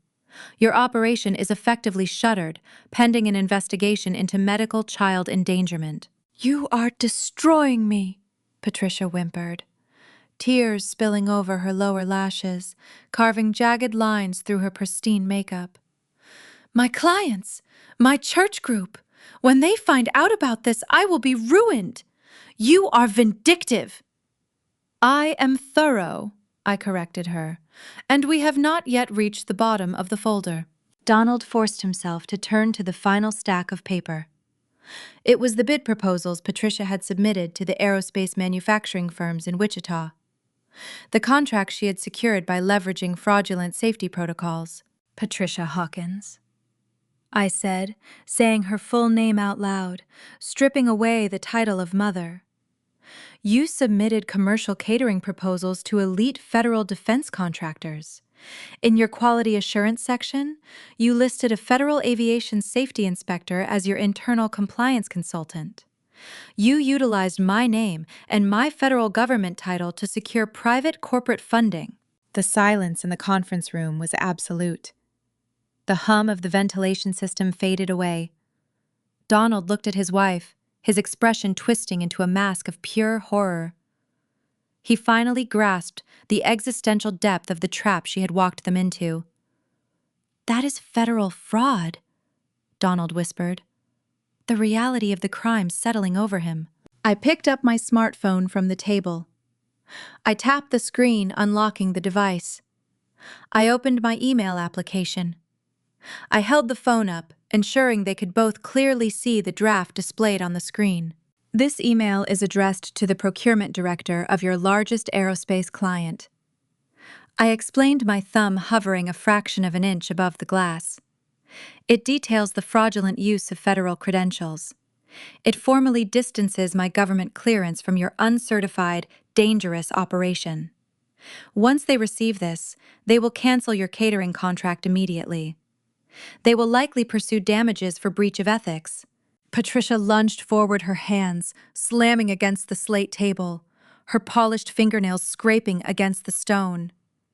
"Melissa, please," she begged, the facade of the untouchable matriarch entirely obliterated. "I am sorry. I was wrong. I was so wrong about the allergy. I will do whatever you want. I will drop the visitation lawsuit today. Just do not send that email, please. Do not take everything away from me." She was crying, offering the apology I had spent my entire childhood craving. But watching her crumble, I felt no satisfaction, no vindication, and no lingering warmth. I only felt the profound, hollow emptiness of a structural cavity. Her apology was not born of remorse for nearly killing my daughter. It was born of terror for her own survival. I looked her directly in the eyes. I did not blink. I tapped the screen. The satisfying digitized swoosh of the outgoing message echoed in the quiet room. "Sent," I declared, setting the phone face down on the table. Patricia collapsed back into her chair, burying her face in her hands, a low, guttural sob tearing from her throat. Donald sat beside her, staring blankly at the glass wall, a broken patriarch surveying the smoking crater of his legacy. The financial lever had been pulled, the safety mechanisms disabled, and the consequences were now falling with the relentless, undeniable force of gravity. The digital chime of the outgoing email seemed to echo endlessly against the frosted glass walls of the conference room. It was a tiny, unassuming sound, yet it carried the concussive force of a wrecking ball swinging straight through the carefully constructed facade of the Hawkins family. Patricia's shoulders collapsed inward. The rigid posture she had maintained for 3 decades disintegrated before my eyes. She buried her face in her hands, her manicured fingernails digging into her hairline. A raw, guttural sob tore from her throat. It was an ugly, unfiltered noise, entirely stripped of her usual Midwestern refinement. She wept not for the granddaughter she had nearly suffocated, nor for the daughter she had alienated. She wept for the catering contracts, the country club admiration, and the neighborhood prestige that were currently evaporating into the digital ether. Donald watched his wife unravel his broad chest, rising and falling in shallow, erratic bursts. He placed a heavy, calloused hand on her back, a futile gesture of comfort from a patriarch who had just been rendered entirely obsolete. He slowly turned his gaze back to me. The fire that usually danced in his eyes, the domineering spark that demanded immediate compliance, had flickered out. He looked significantly older, the deep lines around his mouth sagging, his tailored suit suddenly appearing a size too large for his shrinking frame.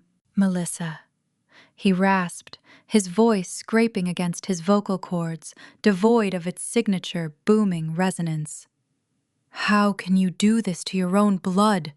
He delivered the question as if he were the injured party, a bewildered victim of an unprovoked assault. He clung to the ultimate family trump card, the biological tether that he believed gave him the divine right to demand absolute loyalty regardless of his catastrophic transgressions. He expected the invocation of kinship to trigger my deeply ingrained guilt. I looked at the man who had ordered me to ignore my burning lungs in a dusty wheat field. The man who had bullied a medical examiner to protect his wife's ego. The man who had served me with a lawsuit to claim ownership of my traumatized child. "I am protecting my blood from you," I replied, my tone possessing the chill of a Kansas frost. I delivered the words softly, ensuring the finality of the statement penetrated the thick armor of his entitlement. "Your blood ends where my daughter begins." I closed the empty black leather folder and aligned it parallel to the edge of the slate table. My hands rested calmly on the smooth surface. "We are transitioning into a new operational phase," I instructed, adopting the authoritative cadence of an inspector, dictating mandatory compliance protocols. "You are going to instruct your attorney to withdraw the preliminary injunction for grandparent visitation before the courthouse closes at 5 o'clock today. You will sign the dismissal with prejudice, meaning you can never refile the claim in this jurisdiction." Donald opened his mouth, a reflexive instinct to negotiate, but I raised a single finger, silencing him instantly. "There is no counteroffer," I continued, keeping my gaze locked on his defeated expression. "The terms are non-negotiable. Following the withdrawal of the lawsuit, there will be zero contact. You will not call my phone. You will not send text messages. You will not instruct Rachel or Brian to act as your emissaries. You will not drive past my neighborhood, and you will not approach us in public. The lines of communication are permanently severed." Patricia lifted her head, her face blotchy, streaks of mascara staining her cheeks. "And if we refuse?" she whispered, her voice trembling, grasping at a microscopic thread of defiance. I leaned forward slightly, bridging the physical gap across the table. "If you violate a single parameter of this agreement, I will take the entire contents of that folder public," I warned, stripping away any remaining ambiguity. "I will print the hospital records, the paramedic dispatch logs, and the evidence bag documentation. I will mail physical copies to the Kansas Department of Agriculture, the Parish Council, the local country club board of directors, and every single commercial vendor on your client roster. I will ensure that every person in Wichita knows exactly why your bakery was shuttered.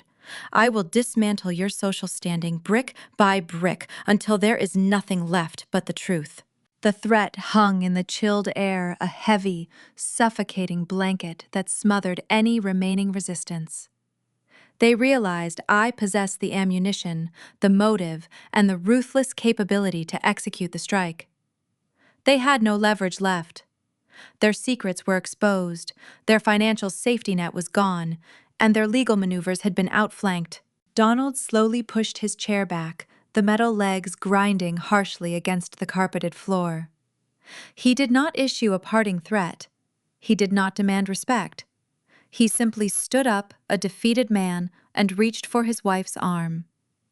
Patricia gathered her designer handbag, her hands shaking so violently she dropped her keys onto the floor. Donald stooped to retrieve them, his movements stiff and laborious. They did not look at me again.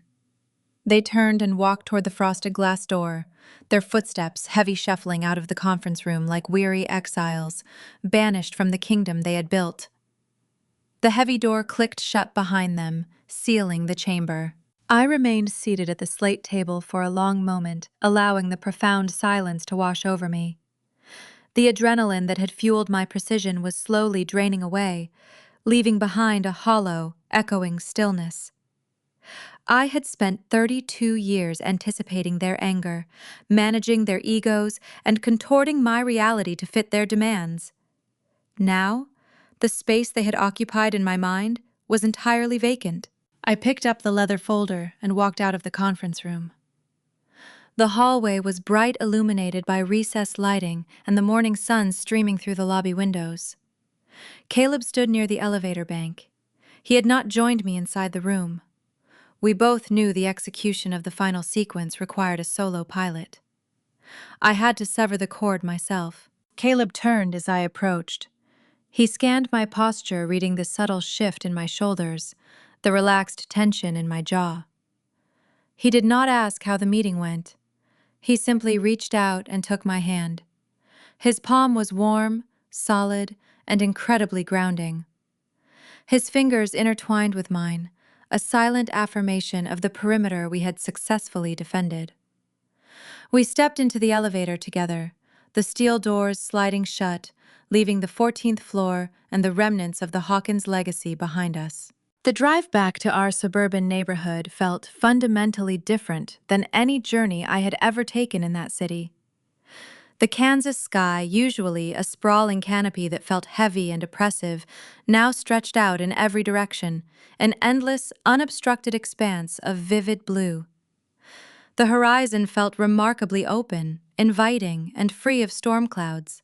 In aviation, when a plane sheds excess cargo, it climbs faster, burning less fuel, gliding through the atmosphere with effortless aerodynamic grace. For decades, I had been carrying a staggering payload of guilt, obligation, and fear. I had dragged the weight of my parents' delusions through every stage of my life, compromising my own altitude to keep their fragile aircraft in the sky.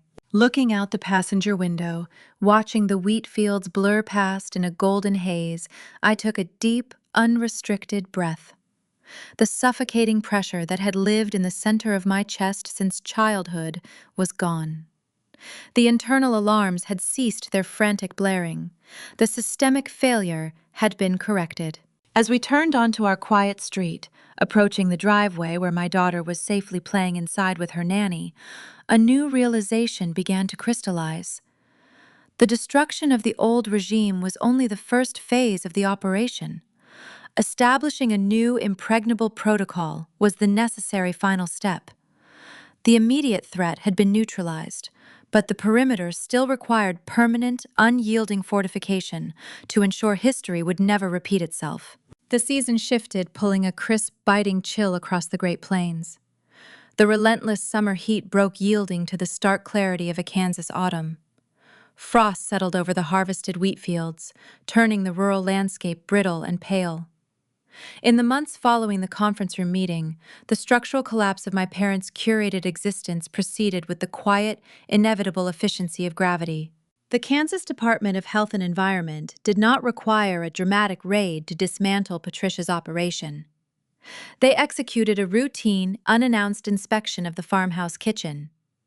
The resulting citations for uncertified commercial food preparation and severe sanitation violations were public record.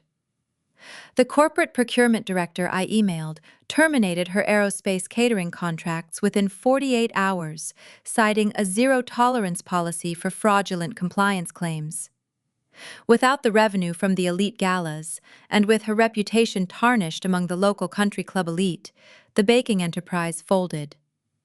Patricia was forced to sell her industrial mixers and surplus inventory to cover the compounding legal fines. Donald fared no better.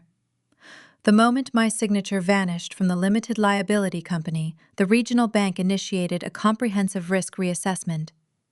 Stripped of my federal salary anchoring the debt profile, the farm transitioned into a high-risk category. His insurance premiums spiked. The lenders demanded a substantial restructuring of his loans at a punitive interest rate. Donald managed to keep the property, but the excess was gone. The new trucks, the expansive weekend trips, the veneer of untouchable prosperity all evaporated. He was reduced to managing a fragile, heavily leveraged operation, spending his twilight years calculating fractions of a penny on diesel fuel just to stay afloat. The extended family fractured along predictable fault lines. Rachel doubled down on her loyalty to the failing empire, retreating deeper into the farmhouse mythology. She blocked my number, choosing the familiar comfort of denial over the harsh glare of reality. Brian surprised me. 2 months after the hospital incident, a brief, sterile email arrived in my inbox. He did not ask for forgiveness, and he did not request a meeting. He simply stated that he had spent the last several weeks reading medical journals regarding pediatric anaphylaxis and the psychological impacts of generational cover-ups. He admitted he was beginning weekly therapy sessions to unpack the cowardice he displayed in the waiting room. He ended the message by wishing Lily well. I did not reply, but I filed the email away in a secure folder. In aviation, you document every sign of structural repair, even if the airframe is not yet ready for flight. I left the perimeter gate locked, but I stopped guarding it against him. The most profound change, however, did not occur across town at the farmhouse. It occurred inside the walls of my own home. For 32 years, my baseline operating state was a heightened, buzzing vigilance. I was perpetually scanning the horizon for the next emotional storm, calculating the precise appeasement required to prevent Donald from shouting or Patricia from playing the victim. Trauma occupies a tremendous amount of physical space in your nervous system.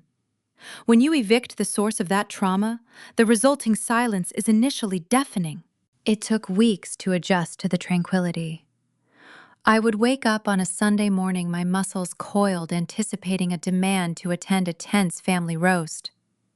Caleb would reach across the bed, his hand warm and steady, reminding me that our calendar was empty. We owned our time. We owned our peace. The frantic, exhausting performance of being the good daughter was canceled permanently. A stable cruising altitude is defined by the absence of turbulence. You sit in the cabin, and all you hear is the smooth, uninterrupted hum of the engines carrying you forward. That is what my home became. A sanctuary of predictable, safe routines.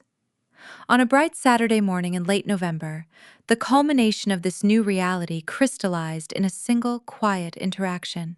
Caleb was in the living room, sitting on the rug, helping Lily construct a sprawling tower out of wooden blocks. Sunlight streamed through the front windows, casting long, warm, geometric shapes across the floorboards. The house smelled of fresh coffee and safe, homemade oatmeal. There was no ambient tension. There was no hidden agenda lurking in the pantry. Lily knocked the wooden tower over with a joyful shriek, clapping her hands as the blocks scattered across the rug. She stood up, smoothing the front of her denim overalls, and trotted into the kitchen where I was wiping down the granite island. She looked up at me, her eyes bright, her cheeks flushed with the simple, unburdened exertion of play. "I am hungry, Mommy," she announced, her voice carrying the inherent trust of a child who believes the world is designed to protect her. I smiled, drying my hands on a towel. "Let us see what we have," I replied. I walked to the stainless steel refrigerator. I reached out and pulled the heavy door open. The interior was organized with the clinical precision of a sanitized laboratory, yet it was filled with vibrant, nourishing food. The neon green storage containers sat stacked in neat rows, a visual testament to the protocol that had kept my daughter breathing. But my eyes did not focus on the shelves. They focused on the exterior of the door. For years, a standard medical printout had been taped to the metal surface. It was a sterile, typed list of biological hazards: cashews, pistachios, dairy derivatives. It was a defensive document, a warning sign, outlining the myriad ways the world could harm my child. That list was still there, but it was no longer alone. Pinned right beside it, held firmly in place by a heavy magnetic clip, was a new document. I had printed it on thick premium cardstock and run it through a thermal laminating machine, sealing the paper inside a thick, glossy shell of protective plastic. In my family of origin, promises, degraded memories were altered and rules were ignored. Paper never lasted. This document was designed to be permanent. It was shorter than the allergy warning. It did not list dangerous proteins or forbidden ingredients. It listed human beings. It was a roster featuring exactly 4 names: my name, Caleb's name, the name of her carefully vetted daytime nanny, and the name of one trusted, certified emergency contact. It was the exclusive, impenetrable circle of individuals who possessed the legal, moral, and demonstrated capacity to feed my child. It was a roster of guardians who had proven that their egos would never eclipse her safety. Donald Hawkins was not on the list. Patricia Hawkins was missing. Their legacy had been redacted, permanently scrubbed from the operational manifest of our lives. Lily stood on her tiptoes, resting her small hands against my knee. She pointed a tiny finger toward the glossy plastic rectangle. "What does that say?" she asked, her curiosity genuine and untainted by the bitter history that produced the document. I crouched down, bringing my face level with hers. I wrapped my arms around her waist, pulling her solid, healthy weight against my chest. I looked at the names sealed behind the plastic. "It says, 'These are the people who love you enough to keep you safe,'" I told her, my voice thick with a fierce, unwavering devotion. Lily nodded a single decisive motion. She accepted the information without question, treating it as a fundamental truth of her universe. To a 3-year-old, the concept is beautifully simple. You only accept nourishment from hands that do not hide poison. I stood back up and retrieved a safe container of fresh fruit, handing it to my daughter. She took it happily, turning around and jogging back into the living room to rejoin her father among the scattered wooden blocks. I remained standing in the kitchen, my fingertips resting lightly against the cool laminated surface of the card. For 32 years, a specific vocabulary had been deployed to define my existence. I was the difficult child. I was the dramatic sister. I was the cold, unyielding obstacle to family unity. Above all, I was the hysterical little mommy. It was a label designed to minimize my intellect, to frame my vigilance as a symptom of mental instability, and to ensure I remained small and manageable. I looked at the yellow epinephrine case resting on the high shelf, right where it belonged. I thought about the gasp of air my daughter took on the hardwood floor, the sound that shattered the illusion of the Midwestern farmhouse forever. I took a deep breath of the quiet, conditioned air inside my home. I embrace the label now. I welcome it. I will wear it like a badge of honor forged in the fires of a near tragedy. Because I finally understand the truth of the dynamic. The entire family was strapped into an aircraft that was rapidly losing altitude, and they were all fast asleep in the passenger cabin, dreaming about how perfect the flight looked from the outside. They were comfortable in their ignorance, drifting toward a catastrophic impact. If being hysterical means realizing the engines are failing, if it means tearing off the polite facade, forcing the cockpit door open and grabbing the controls to pull the nose up before the machine hits the ground, then I am exactly what they accused me of being. It turns out, I was simply the only one who was awake. And I am never falling asleep again.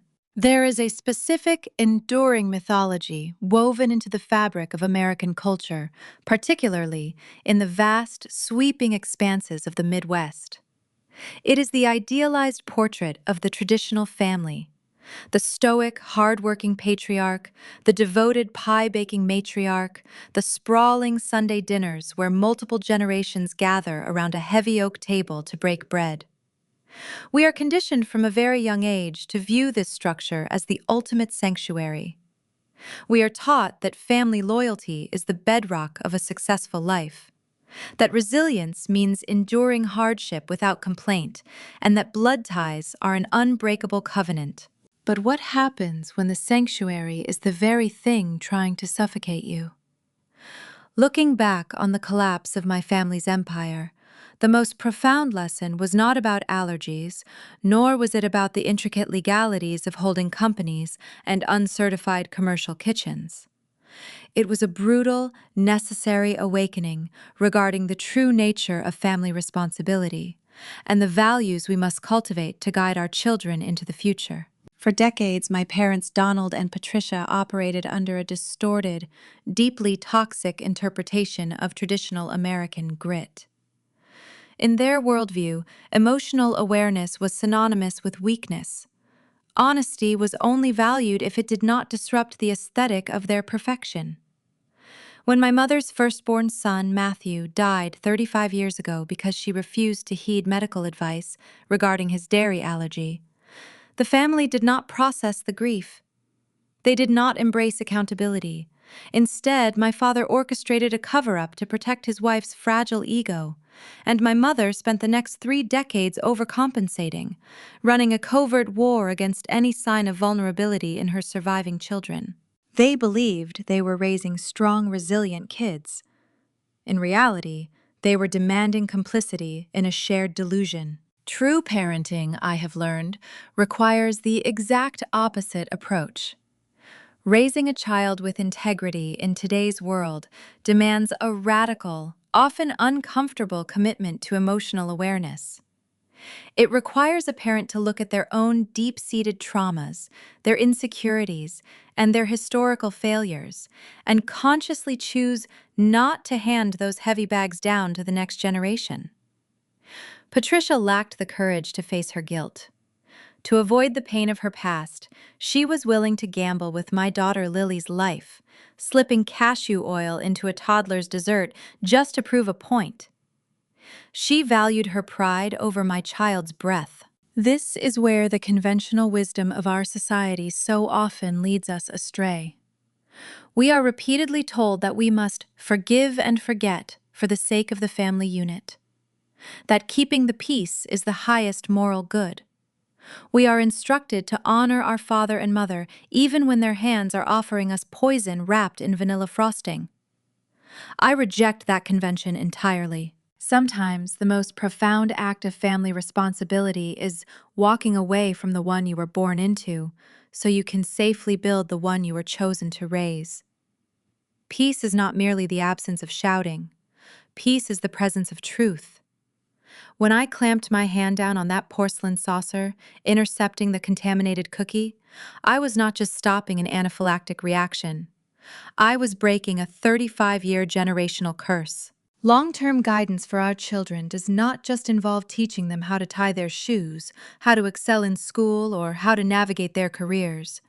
The most vital lesson we can impart is modeling what behaviors they never have to tolerate.